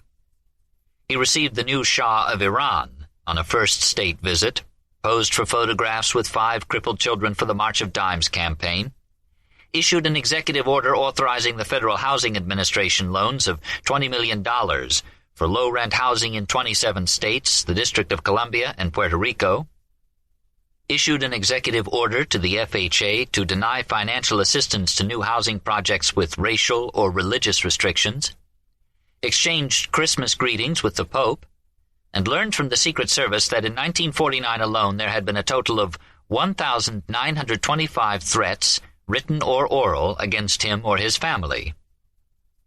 "The day will come," said one, "when I will have your heart out and give it to the ants as food." 4 days into the new year, in a recently redecorated House chamber, he delivered his fifth State of the Union message. If American productive power continued to increase at the same rate as it had in the previous half-century, he told the Congress, then national production 50 years hence would be 4 times as great, the average family income 3 times what it was in 1950, or $12,450 a year, which struck many as unimaginable. "Today, by the grace of God, we stand in a free and prosperous nation with greater possibilities for the future than any people have ever had before in the history of the world." At a press conference on January 7, 1950, he presented his annual budget, a big green book, the size and weight of a New York telephone directory, and answered questions about it. The total figure was $42.4 billion, which included an increase of $1 billion for domestic programs. But most, some $30 billion, was to pay for wars past and for the present national defense, listed to cost $13.5 billion.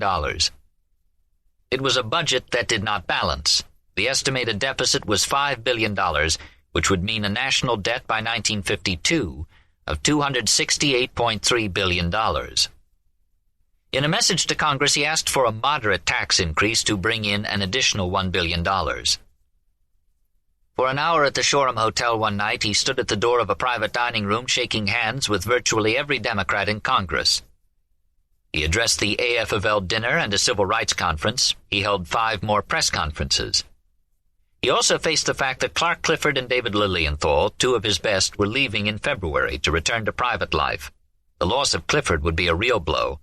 But Clifford was worn out and deeply in debt, his living expenses over the past 4 years having run far ahead of his White House salary. He would stay on in Washington to practice law. Lilienthal, too, was exhausted and knew the time had come to move on. Truman, as he said, felt as though the bottom had fallen out. More serious and worrisome, however, was the assault on Dean Acheson. In December, angry over the loss of China and the supposed infiltration of communists everywhere, the Republicans in both houses of Congress called on Truman to fire Acheson.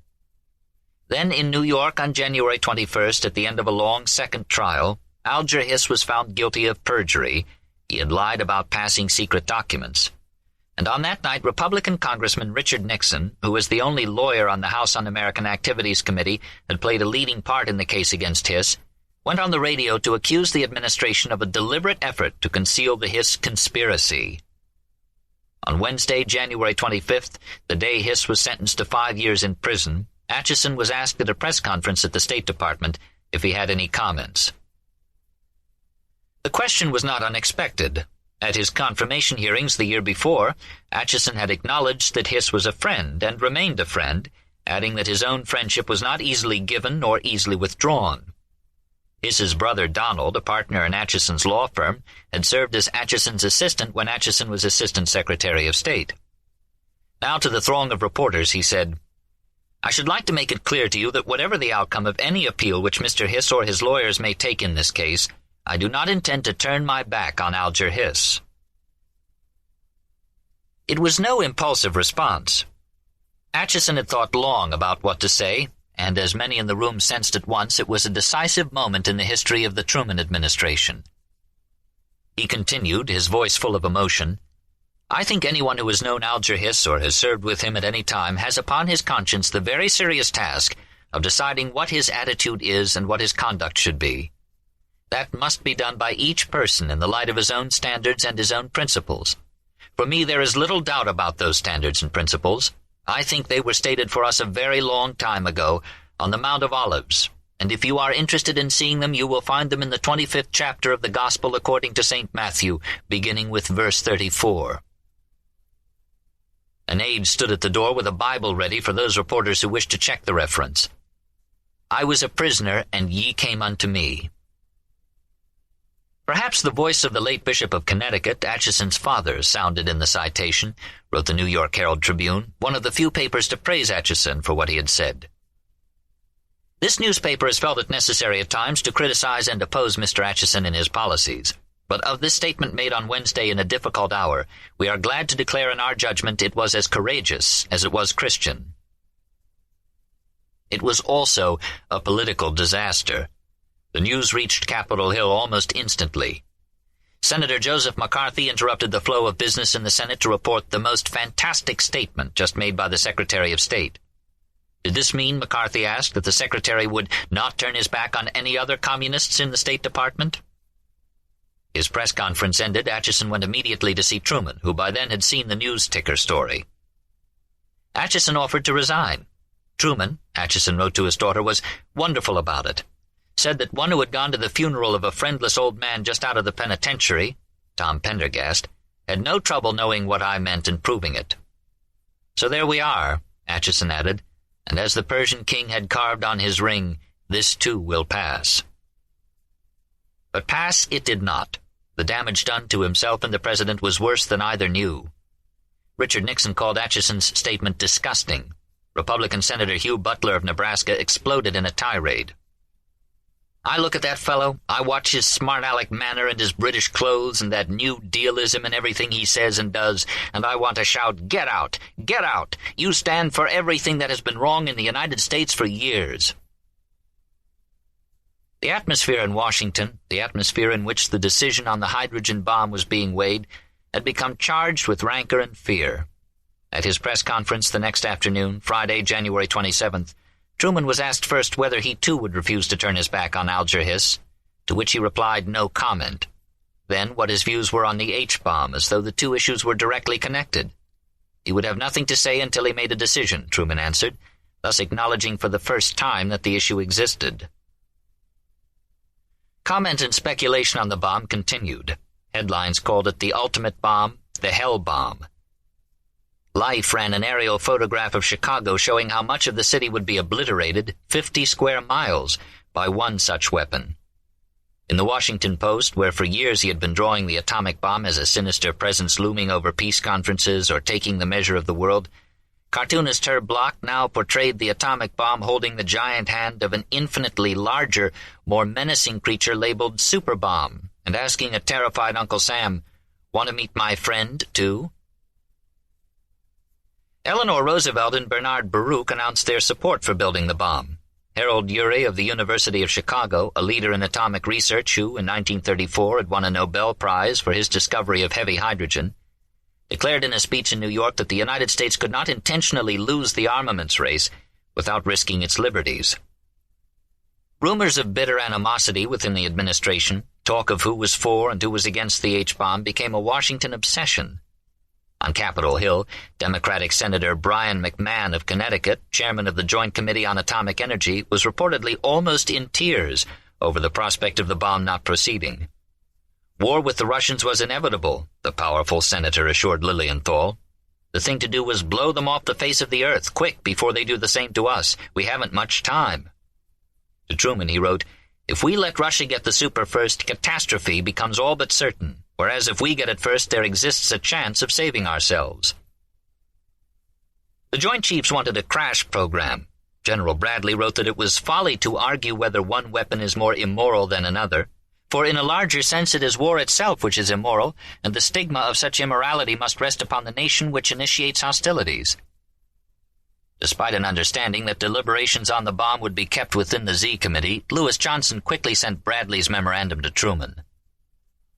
"Like a patient sitting in a doctor's anteroom while the specialists discuss his case," wrote Time, "the U.S. public sat outside while the President, his military, scientific, and diplomatic advisers debated whether to construct the most powerful explosive weapon the world has yet dreamed of. But since the principle of the hydrogen bomb was also known to the Russians, temporizing was risky and might be fatal. The simple fact, unpleasant though it might be, was that if the Russians are likely to build an H-bomb, the U.S. will have to build it too." When on Tuesday, January 31st, 1950, Atchison, Johnson, and Lilienthal, with several of their aides, convened for the final session of the Z Committee in room 216 of the old State Department building, it was Atchison who took charge. He had concluded that work should proceed on the hydrogen bomb and presented the draft of a statement to be made by the President. Johnson agreed, but Lilienthal did not like rushing things through in an atmosphere of excitement. A decision to go ahead with the bomb now would probably make a new approach to the atomic arms race impossible. He thought the country's almost sole reliance on this kind of weapon was extremely unwise, and that going ahead with it would give the American people a false and dangerous assurance that when we get this new gadget, the balance will be ours as against the Russians. He questioned what the project would do to defense budgets and foreign policy. Acheson, who greatly admired Lilienthal and who would later describe Lilienthal's objections as eloquently and forcefully expressed, said he could not overcome two stubborn facts: that delaying work on the bomb would not delay Soviet work on their bomb, and that the American people would simply not tolerate a policy of delay. "We must protect the president," Johnson said. And though he still had grave reservations, Lilienthal too agreed to sign the statement. Accompanied by Admiral Sidney W. Sowers, the Executive Secretary of the National Security Council, the three men walked to the White House. Their meeting had lasted 2.5 hours. The meeting with the president took 7 minutes. Truman had already made up his mind, perhaps as much as 10 days earlier, or at least that was the impression of his immediate staff, though he had said nothing specific. Acheson knew this. Apparently they all did. The president, wrote Lilienthal, was clearly set on what he was going to do before we set foot inside the door. As Truman looked over the statement, Acheson said Lilienthal had some additional views to express. Truman, turning to Lilienthal, said that he had always believed the United States should never use these weapons, that peace was our whole purpose. Lilienthal said that while he did not overrate the value of his own judgment, he felt he must express his grave reservations about the proposed course. Try as he might, he could not see it as the wisest move. However carefully worded, however issued, the statement would only magnify the essentially mistaken policy of relying on atomic weapons as the country's chief defense. There was too much talk in Congress and everywhere, Truman broke in. People were so excited. He didn't see that he had any alternative. "Can the Russians do it?" he asked the group. It was his only question. They all nodded. "We don't have much time," interjected Admiral Sowers. "In that case," said Truman, "we have no choice. We'll go ahead." As he signed the statement, Truman said he recalled another meeting of the National Security Council concerning Greece, when everybody predicted the end of the world if we went ahead, but we did go ahead and the world didn't come to an end. It would be the same case here, he said. While the president went home to Blair House for lunch, Charlie Ross again handed out a mimeographed sheet. "It is part of my responsibility as Commander-in-Chief of the Armed Forces to see to it that our country is able to defend itself against any possible aggressor. Accordingly, I have directed the Atomic Energy Commission to continue its work on all forms of atomic weapons, including the so-called hydrogen or super bomb." Lilienthal described the mood at the AEC afterward as that of a funeral party. For him it was a night of heartache. "I hope I was wrong and that somehow I'll be proved wrong," he wrote. "We have to leave many things to God." Albert Einstein, in a rare appearance on television, talked of the radioactive poisoning of the atmosphere and warned, "General annihilation beckons." To what extent Truman had struggled with the decision or dwelled on it afterward is not known. He left nothing in writing, nor can Acheson's influence on him be readily gauged, though doubtless it was considerable. Acheson, as Truman said, was one of the most persuasive men he had ever known. It would have been preferable, surely, wiser, more prudent, to have given the entire question longer, closer examination and under less stress, even assuming Truman would have decided no differently. The country could have been better prepared. There would have been time for a clear, explanatory presidential address to the nation instead of a mimeographed announcement. So disquieting, so momentous, and so costly a step deserved better. In any event, as anticipated, public and editorial approval of the decision was overwhelming. The president had made the right and inevitable decision. Then, in only a matter of days, the level of apprehension was raised still higher by news from London that Klaus Fuchs, a former atomic scientist at Los Alamos, had confessed to being a Russian spy, and by the sudden claim of Senator Joseph McCarthy that he had in his possession a list of more than 200 known communists employed at the State Department. 4. With the onrush of so much sensational, seemingly inexplicable bad news, China lost, the Russian bomb, Alger Hiss, the treason of Klaus Fuchs, breaking with such clamor all in less than 6 months, the country was in a state of terrible uncertainty. "How much are we going to have to take?" asked Senator Homer Capehart of Indiana. Life devoted much of one issue to show how vastly Russian military strength exceeded that of the United States.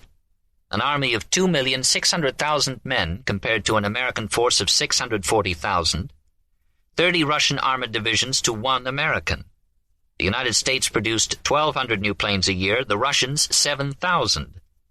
Only the American Navy stood first, but the Soviets already had a more powerful fleet than Germany had had at the start of the last war, and 3 times the number of American submarines.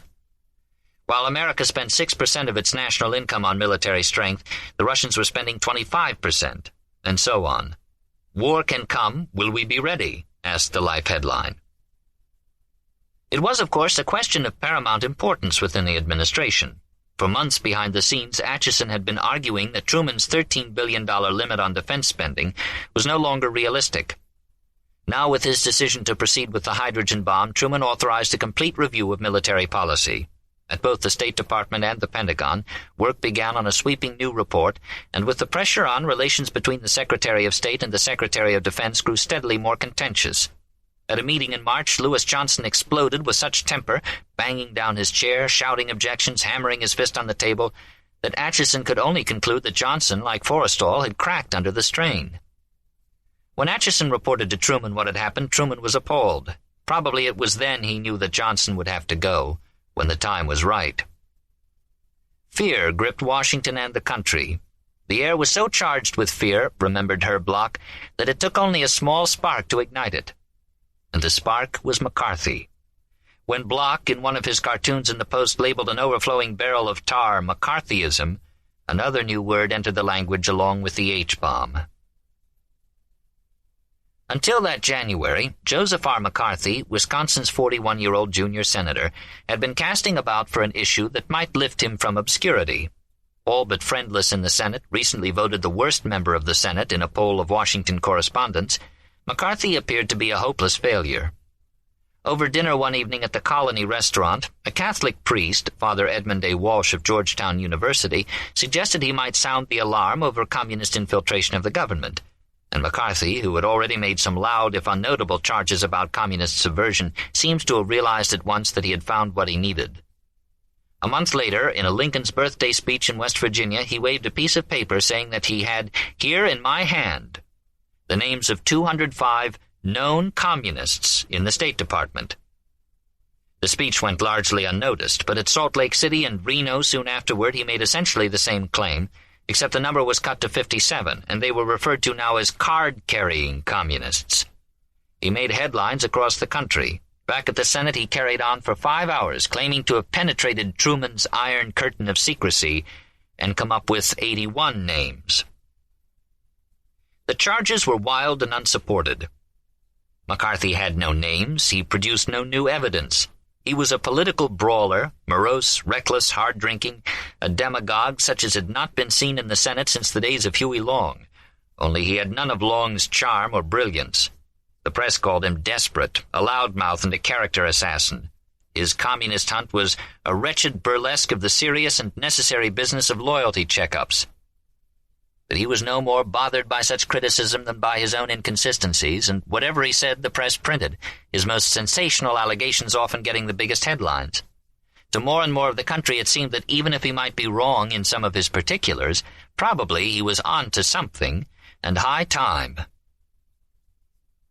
Harry Truman, McCarthy charged, was the prisoner of a bunch of twisted intellectuals who only told him what they wanted him to know.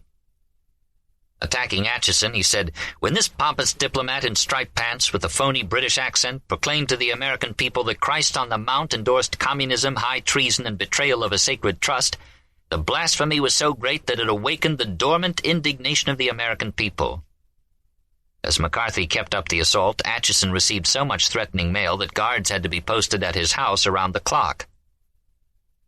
While numbers of his fellow Republicans silently deplored McCarthy's methods, others, Bridges, Brewster, Capehart, Munt, Wary, began lending support. "I will not turn my back on Joe McCarthy," said Brewster. Encouragement came, too, from Senator Taft, who had been the first to introduce the soft-on-communism issue in the 1946 elections, and who now admitted publicly that he was egging McCarthy on to press the attack, to keep talking, and if one case didn't work out, to bring up another. All the anger and resentment felt by Republicans like Taft over Truman's surprise upset in 1948 had found an outlet.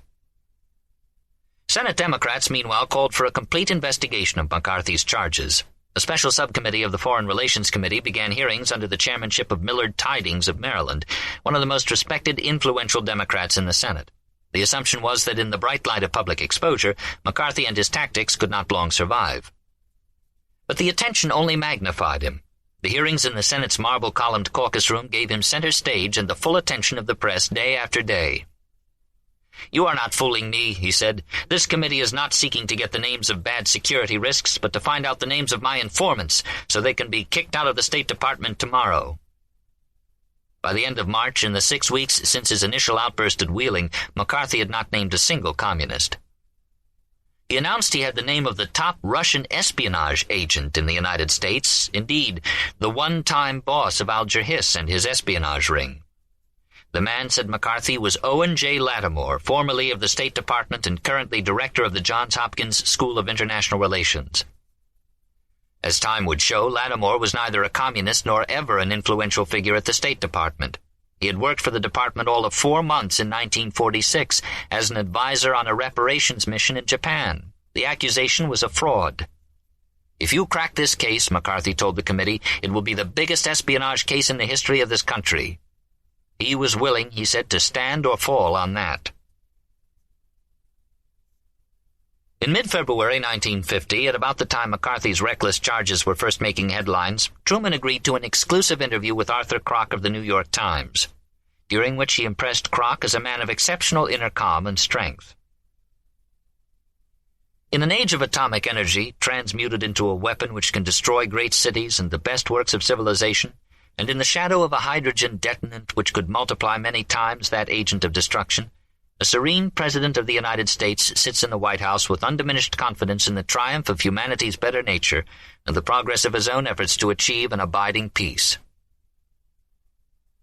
Harry S. Truman, said Kroc, might seem to many a controversial figure, but to those who had the chance to talk with him intimately, his faith in the future had a luminous quality. He sits in the center of the troubled and frightened world, but the penumbra of doubt and fear in which the American nation pursues its great and most perilous adventure stops short of him. Visitors find him undaunted and sure that, whether in his time or thereafter, a way will be discovered to preserve the world from the destruction which to many seems unavoidable. David Lilienthal, who came to the Oval Office on February 14th for a final farewell meeting with the President, described it later as one of the happiest sessions I've ever had with him. "About these scientists," Truman said, "we need men with great intellects, need their ideas, but we need to balance them with other kinds of people, too." Lilienthal, perhaps as much as anyone, knew the weight of the burdens Truman carried. Yet Truman looked tip-top, his eye clear. Studying him, listening to him talk, Lilienthal was amazed. As he later wrote, "My admiration and wonder at his relaxed way of looking at things and his obvious good health reached a new high."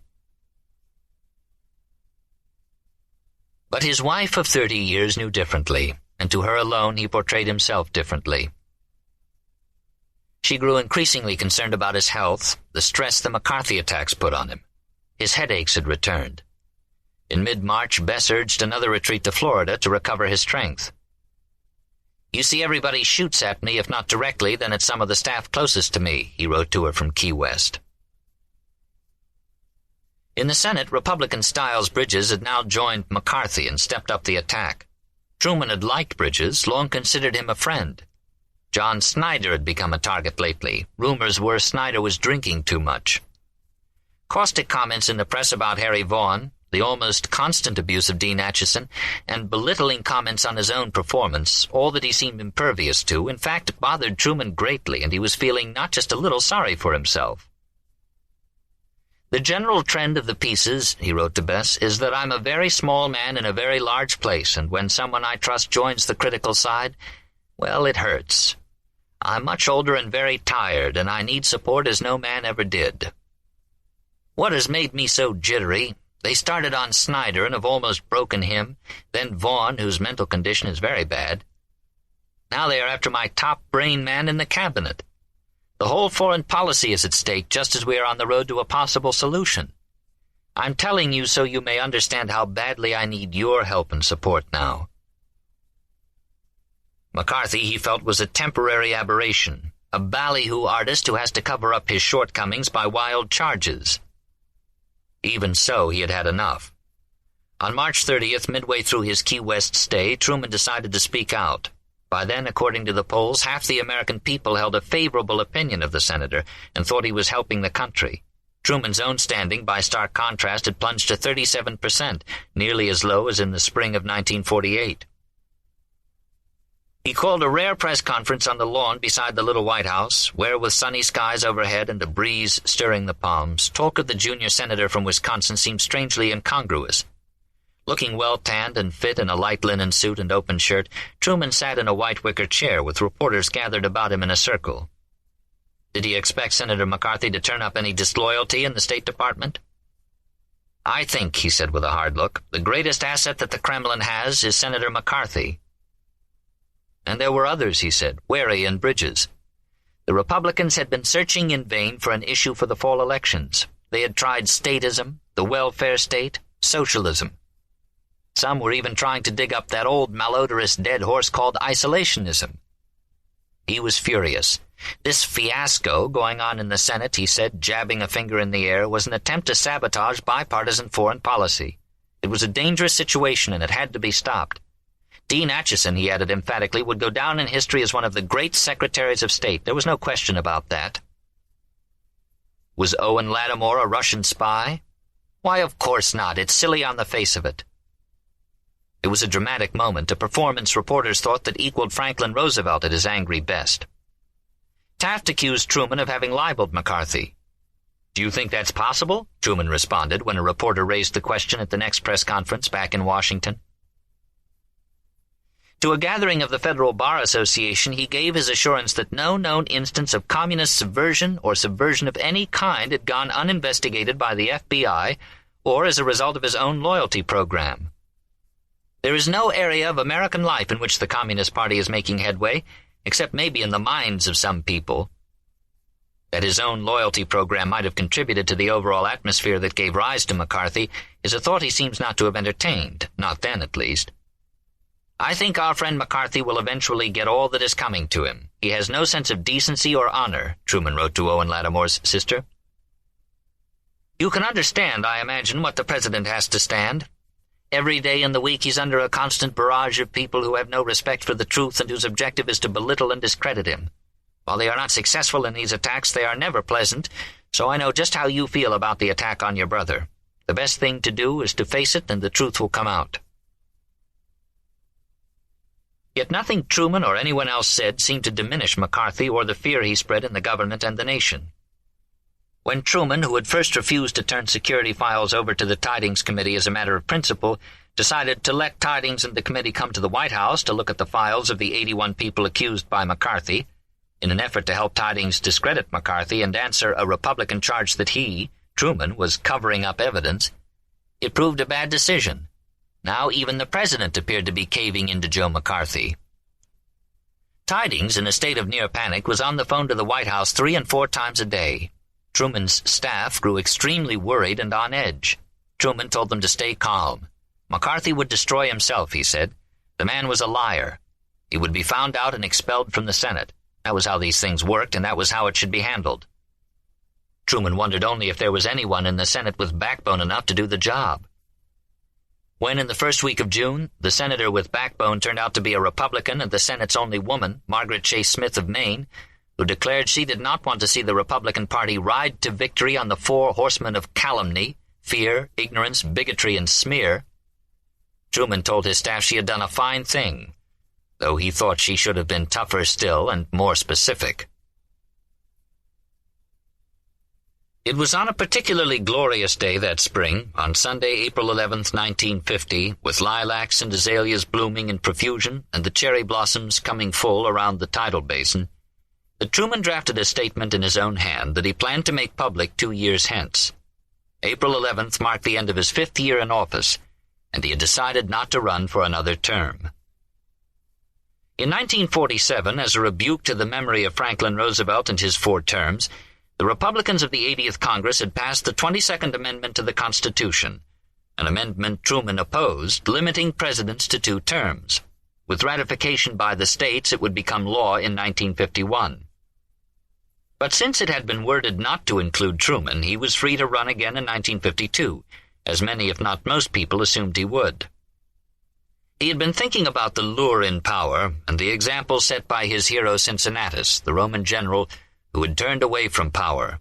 He was neither discouraged nor angry over the course of events.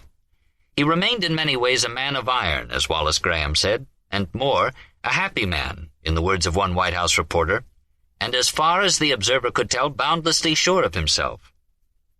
But quietly on his own, without discussion with anyone other than his wife, he had decided he would announce his retirement in the spring of 1952, when he would be 68. I am not a candidate for nomination by the Democratic Convention. My first election to public office took place in November 1922. I served 2 years in the armed forces in World War I, 10 years in the Senate, 2 months and 20 days as Vice President and President of the Senate. I have been in public service well over 30 years, having been President of the United States almost 2 complete terms. Washington, Jefferson, Monroe, Madison, Andrew Jackson, and Woodrow Wilson, as well as Calvin Coolidge, stood by the precedent of 2 terms. Only Grant, Theodore Roosevelt, and FDR made the attempt to break that precedent. FDR succeeded. In my opinion, 8 years as president is enough, and sometimes too much for any man to serve in this capacity. There is a lure in power. It can get into a man's blood just as gambling and lust for money have been known to do. This is a republic, the greatest in the history of the world. I want the country to continue as a republic. Cincinnatus and Washington pointed the way. When Rome forgot Cincinnatus, its downfall began. When we forget the examples of such men as Washington, Jefferson, and Andrew Jackson, all of whom could have had a continuation in the office, then we will start down the road to dictatorship and ruin. I know I could be elected again and continue to break the old precedent as it was broken by FDR. It should not be done. That precedent should continue, not by constitutional amendment, but by custom based on the honor of the man in office. Therefore, to re-establish that custom, although by a quibble I could say I have only had 1 term, I am not a candidate and will not accept the nomination for another term. The tone, to be sure, was a bit self-congratulatory, and whether his confidence in re-election was altogether sincere, or an added touch for the record, lest anyone see him retiring from the field in fear, is hard to say. The implied charge that Franklin Roosevelt had been something less than a man of honor by choosing to run more than twice was in keeping with his own position on the issue in 1940, but not in 1944, when he was the running mate.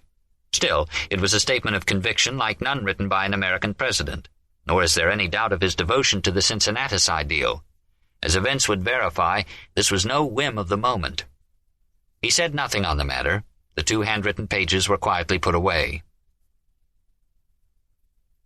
The explosive secret report on the country's military strength, known as NSC 68, paper number 68 of the National Security Council, was ready by the end of the first week in April. Produced primarily by Paul Nitze, under the direction of Dean Acheson and with the participation of the Defense Department, it was delivered to Truman on April 7th and discussed with him for the first time at a White House meeting of the National Security Council on Tuesday, April 25th. Like the Clifford-Elsie memorandum of an earlier day, it was intended to shock. Charlie Murphy, who had replaced Clark Clifford as special counsel to the president, would remember being so frightened by what he saw in an early draft that he spent a whole day reading it over and over. An apocalyptic theme was struck at the start. This republic and its citizens, in the ascendancy of their strength, stand in their deepest peril. The American colossus, the report said in effect, was sadly wanting in real military might. Its policy of containment, as advanced by George Kennan, was no better than a policy of bluff without the superior aggregate military strength, the conventional forces, to back it up. Nuclear weapons were insufficient, and in any event the Soviets would probably achieve nuclear equality by 1954. A massive military buildup was called for. This would put heavy demands on our courage and intelligence. The financial burden would be extreme. Though no cost estimates were included, the figures discussed with Truman ranged from $40 to $50 billion a year, at least 3 times the current military budget. The whole success, Truman read in the concluding paragraph, hangs ultimately on recognition by this government, the American people, and all the peoples, that the Cold War is in fact a real war in which the survival of the world is at stake. So, while Albert Einstein was warning that annihilation beckoned, the Secretary of State and his associates, as well as the Defense Department, were saying anything short of a massive military buildup, including nuclear arms, was to put survival at risk. In writing such papers intended to shape national policy, Acheson would later explain, one could not approach the task as one would in writing a doctoral thesis.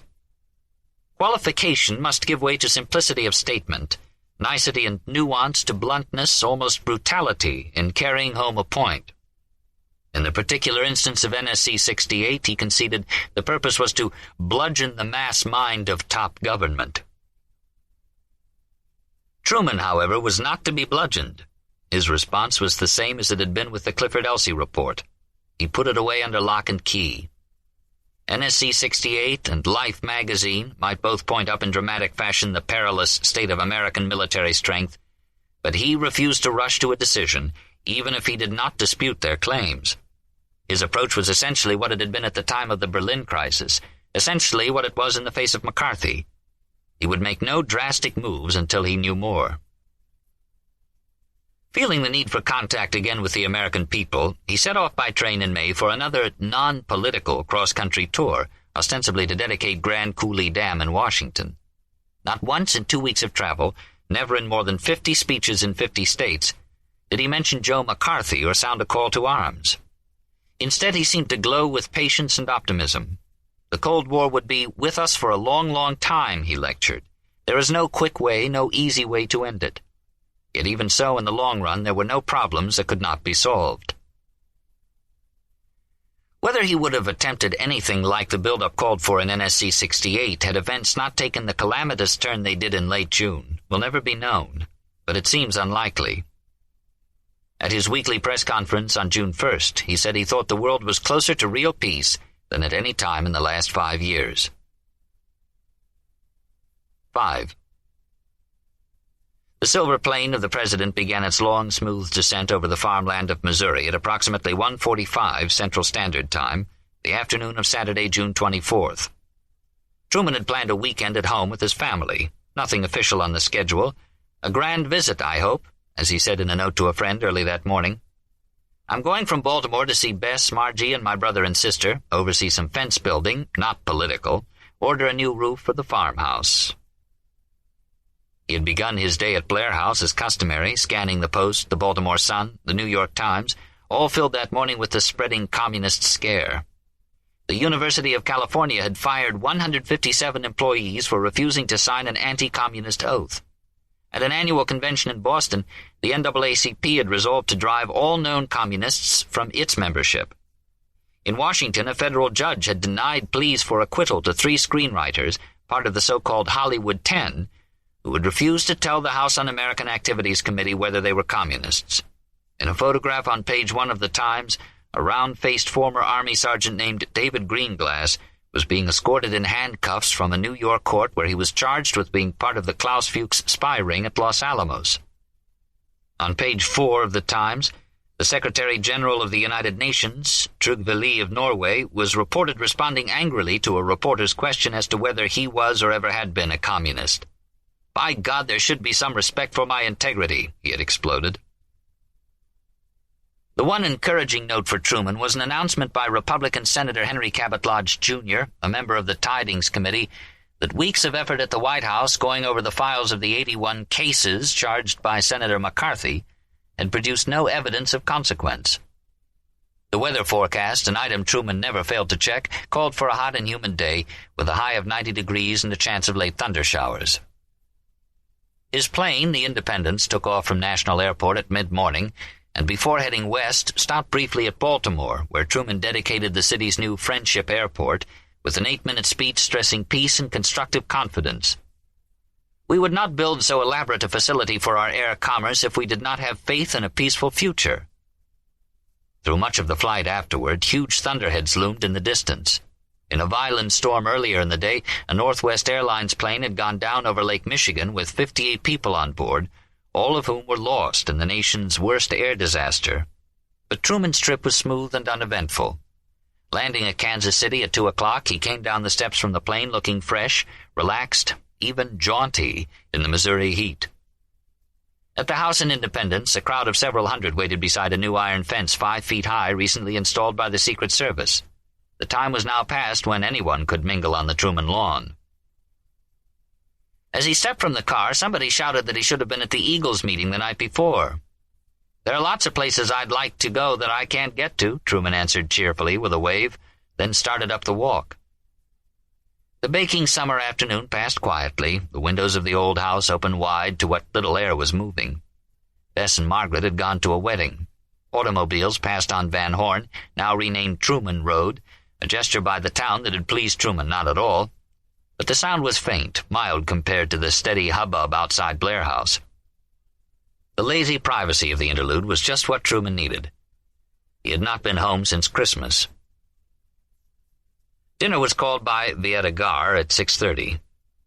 Truman and Mrs. Wallace took their customary places at either end of the table. Margaret would recall a very pleasant family dinner, after which they moved out onto a newly expanded screened porch off the kitchen, where they sat talking, small talk, until dark, when everyone moved back inside to the study. By 9, Truman was ready for bed. It had been a long day. The time difference between Independence and Washington was 2 hours, since western Missouri was not on daylight saving time. At about 9:20, the telephone rang in the hall. Dean Acheson was calling from his country house in Maryland. "Mr. President," he said, "I have very serious news. The North Koreans have invaded South Korea."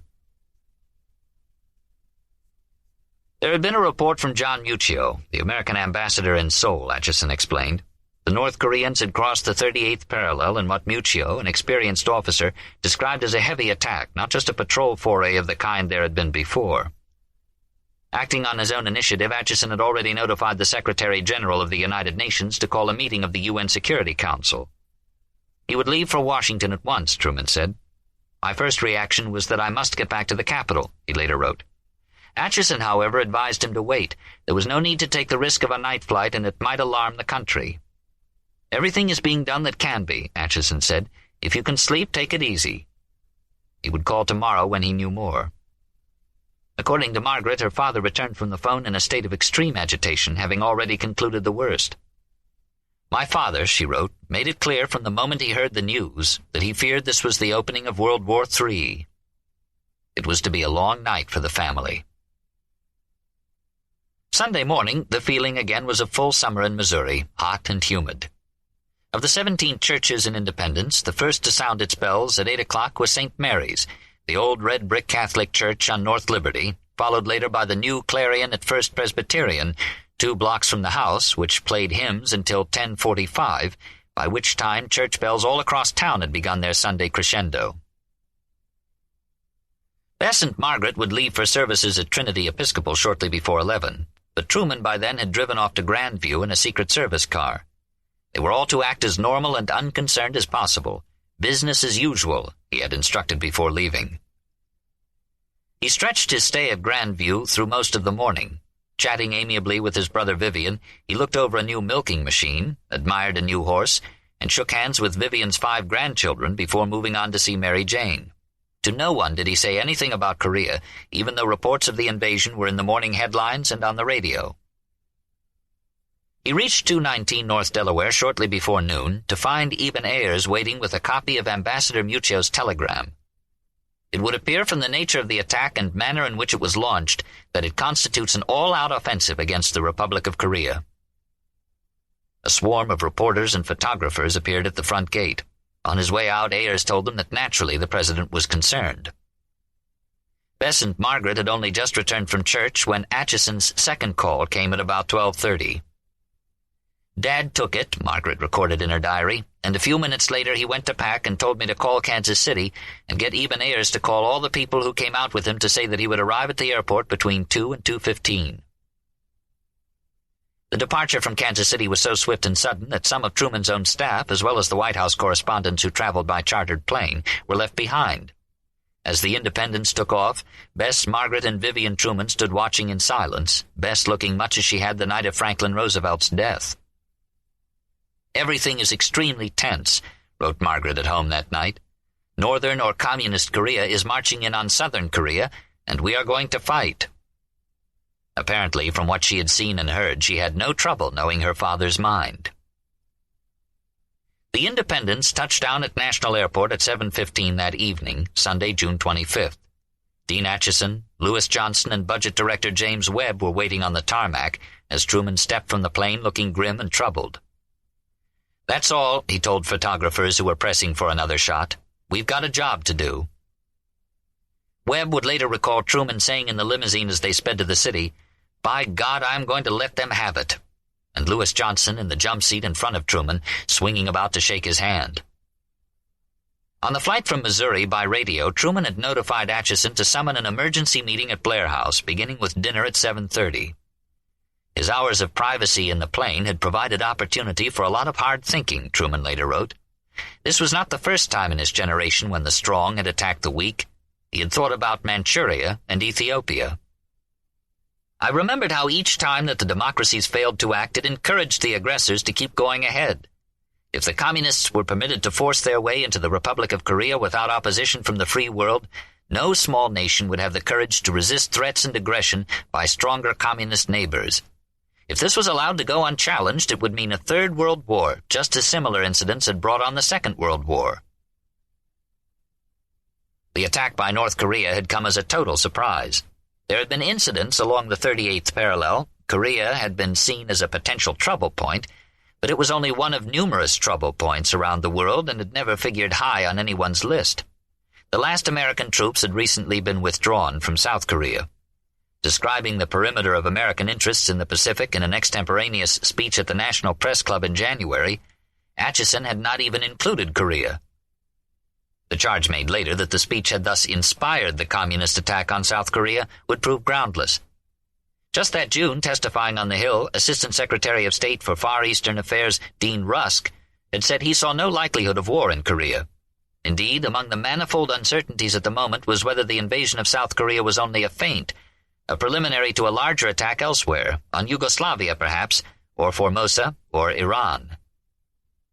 As Truman had been notified en route to Washington, the UN Security Council had met that afternoon and adopted an American resolution calling for immediate cessation of hostilities and the withdrawal of North Korean forces to the 38th parallel. The vote was 9-0. There was no Soviet vote, no Soviet veto, because the Soviet representative, Jacob Malik, had walked out earlier in the year when the Security Council refused to unseat nationalist China, and he had not returned.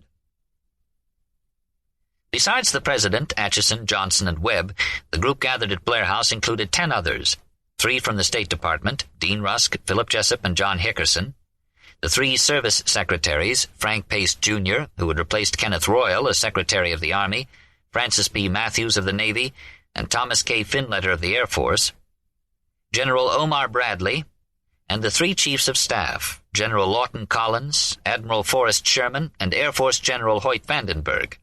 That made 14, and they arrived, reported the New York Times, as an atmosphere of tension, unparalleled since the war days, spread over the Capitol. Drinks were served in the garden after Truman came downstairs from calling Bess to say he had arrived safely. He asked that there be no discussion of the crisis until dinner was over, and the Blair House staff had withdrawn. Shortly after 8, dinner was announced by Alonzo Fields.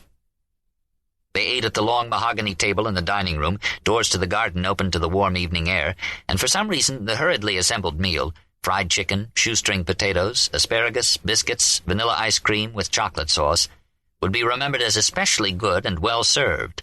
Excellent, according to Acheson.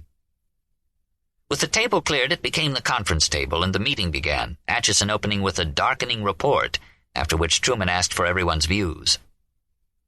The United States, said Rusk, had occupied South Korea for 5 years and had therefore a particular responsibility for South Korea, which, if absorbed by the Communists, would be a dagger pointed at the heart of Japan. Bradley, who with Lewis Johnson had just returned from Japan and was feeling so ill he barely made it through the evening, said, We must draw the line somewhere, and Korea was as good a place as any. Acheson, some months later, was to say that if the best minds in the world had set out to find the worst possible location to fight this damnable war, the unanimous choice would have been Korea. Russia, in Bradley's view, was not ready for war, only testing us. There was no dissenting response, nor did anyone present have the least doubt that what was happening in Korea was being directed from Moscow. But then this was also the prevailing view in the country and the press. It was the Russian-sponsored North Korean army that had launched the invasion, according to bulletins in the papers. As Bradley would write, underlying these discussions was an intense moral outrage, even more than we felt over the Czechoslovakia coup in 1948. That everyone at the table was in fundamental agreement became quickly clear, Truman's own obvious resolution having stiffened them all. He pulled all the conferees together by his show of leadership, one of them would say later, preferring to remain anonymous. Repeating Bradley's phrase, Truman agreed the line must be drawn, most emphatically. North Korea must be stopped. The Russians, he said, were trying to get Korea by default, gambling that the United States would be so fearful of starting another world war that it would put up no resistance. I thought we were still holding the stronger hand, he later wrote, although how much stronger it was hard to tell. Admiral Sherman and General Vandenberg thought a combination of naval forces and air cover would be sufficient to do the job. And though Generals Bradley and Collins disagreed, they opposed any commitment of American ground forces in Korea, at least for the time being. The possibility of active intervention by Soviet forces greatly concerned Truman. No one seemed to think the Russians were ready for a world war, but who was to say? Truman asked about Russian fleet strength in the Far East, Russian air power, and requested an immediate intelligence report on possible next moves by the Soviets elsewhere in the world. Recalling the evening, Truman would write that what impressed him most was the complete, almost unspoken acceptance on the part of everyone that whatever had to be done to meet this aggression had to be done. There was no suggestion from anyone that either the United Nations or the United States should back away from it. As Truman had determined, it was Acheson who led the meeting, Acheson who proposed the decisions Truman made. General MacArthur was to send arms and supplies to South Korea as swiftly as possible. American civilians in Korea were to be evacuated under the cover of American air power. The 7th Fleet would proceed from the Philippines to guard the Formosa Strait to prevent any attack from Communist China on Formosa, or, as Acheson said, vice versa. As the meeting was breaking up, Johnson made what in time would be remembered as a remarkable observation. Having just been with MacArthur in Japan, he thought it important that any instructions to the general be detailed, so as not to give him too much discretion. Truman, in an exchange with John Hickerson, the Assistant Secretary of State for UN Affairs, said the decisions he had just made had been for the United Nations. He had believed in the League of Nations with all his heart, Truman said, but the League had failed. The United Nations must not fail. It was our idea, and in this first big test we just can't let them down. As the group departed just before 11, using the back door to avoid reporters, Truman said no one was to make any statement until he did. It would be said of Harry Truman that without consulting Congress or the American people, he had rushed to judgment. That, as Hermann Goering, when he heard the word culture, reached for his gun, Harry Truman, when he heard the word problem, reached for a decision. But the last thing Truman wanted was a war in Korea, or anywhere, and angry as he may have been over the attack, as determined as he obviously was to do what he felt had to be done, he had nonetheless, so far, made no irrevocable move. On Monday, as the news from Korea grew worse, he issued a statement notable only for its generalities. The widespread impression was that the United States was going to take little or no action. According to the latest communications from MacArthur, the South Koreans appeared incapable of stopping the North Korean advance. Our estimate is that a complete collapse is imminent. That night, after supper alone, Truman summoned another emergency session, a second War Cabinet meeting at Blair House, and decided to provide American air and naval support to the forces of South Korea and to press for immediate United Nations support. No action should be taken north of the 38th parallel, he said, adding, "Not yet." In addition, he ordered an increase of American forces in the Philippines and a speed-up of military aid to Indochina. No ground troops had yet been committed to Korea, and no one at the meeting recommended that. General Bradley would remember Acheson dominating the meeting, as he had the night before. Bradley, as he wrote later, was gravely concerned over the possibility of a ground war in Asia. Whatever troops were sent, MacArthur would surely ask for more. Besides, we had no war plan for Korea. Bradley suggested that they wait a few days. Atchison agreed. "I don't want to go to war," Truman said, with a force they would all remember. "Everything I have done in the past 5 years," he remarked sadly as the meeting ended, "has been to try to avoid making a decision such as I had to make tonight." Headlines the next day, Tuesday, June 27th, reported North Korean tanks sweeping into the South Korean capital of Seoul. The government of South Korea had fled, its president, Syngman Rhee, bitterly describing American help as too little, too late. In a broadcast from Pyongyang, the capital of North Korea, Communist Premier Kim Il-sung vowed to crush South Korea as swiftly as possible. At the White House, events moved rapidly as the leaders of Congress, the Secretary of State, Secretary of Defense, and Joint Chiefs rolled up to the West Wing in one official car after another. More than 40 people were gathered. By 11:30, the doors of the cabinet room were closed. Half an hour later, the meeting had ended. The congressional leaders had given the president their undivided support. No one had said a word against what he had decided. Further, he had been advised to proceed on the basis of presidential authority alone and not bother to call on Congress for a war resolution. 100 reporters stood waiting anxiously in the lobby when minutes later Charlie Ross set off a whirlwind, handing them the first word from Truman that he had ordered American air and naval forces to support South Korea in its hour of peril. The attack upon Korea makes it plain beyond all doubt that communism has passed beyond the use of subversion to conquer independent nations and will now use armed invasion and war. Cheers broke out in the House and Senate when the statement was read aloud. By a vote of 315 to 4, the House promptly voted a 1-year extension of the draft law. In the Senate, Republican William Noland called for overwhelming support for the president from all Americans regardless of party. At the United Nations, debate began on a resolution to back the American decision, a resolution adopted that night at 10:45, the Soviet Union being still absent. For the first time in history, a world organization had voted to use armed force to stop armed force. The response of the American people, by mail, telegrams, phone calls, to the White House and Congress, the response of the press, of nearly everyone whose opinion carried weight in Washington and in the country, was immediate resounding approval, a point that would be very soon forgotten. Editorials praised Truman for his bold course, his momentous and courageous act. Although the president was well and faithfully advised, wrote Joseph and Stuart Alsop, no one can fail to admire the blend of plain guts and homely common sense that has marked his own handling of his immense crisis.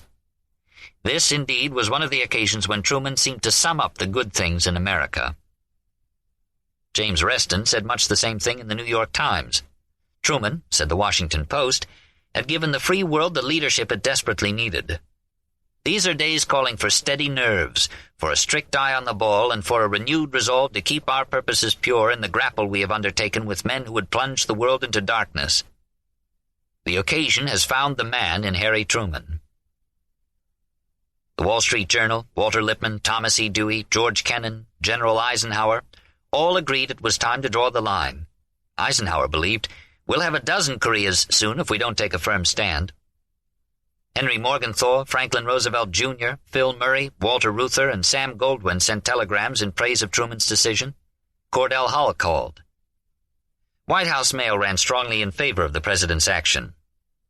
"You may be a whiskey-guzzling, poker-playing old buzzard, as some say," wrote a Republican from Illinois, "but by damn, for the first time since old Teddy left there in March of 1909, the United States has a grassroots American in the White House." Even Taft and Henry Wallace gave their support, though Taft urged some congressional say in the matter. British Ambassador Oliver Franks reported to his government that virtually all shades of opinion backed the president. The entire mood in the capital had suddenly dramatically changed. "I have lived and worked in and out of Washington for 20 years, wrote Joseph Harsh of the Christian Science Monitor. "Never before in that time have I felt such a sense of relief and unity pass through the city." Appearing before a meeting of the Reserve Officers Association, an audience of 1,000 people at the Mayflower Hotel, Wednesday morning, Truman received a standing ovation. On Thursday, June 29th, at his first press conference since the crisis began, he said with emphasis, "We are not at war." Could he be quoted? "Yes," Truman said, "we are not at war." Would it be correct, asked a reporter, to call this a police action under the United Nations? "Yes," Truman replied, "that is exactly what it amounts to." Later, this would be called another of his press conference blunders. He had allowed a reporter to put words in his mouth. But it was no mistake. A police action under the United Nations was precisely how he wished it to be viewed. Nor, importantly, did anyone see reason then to fault him.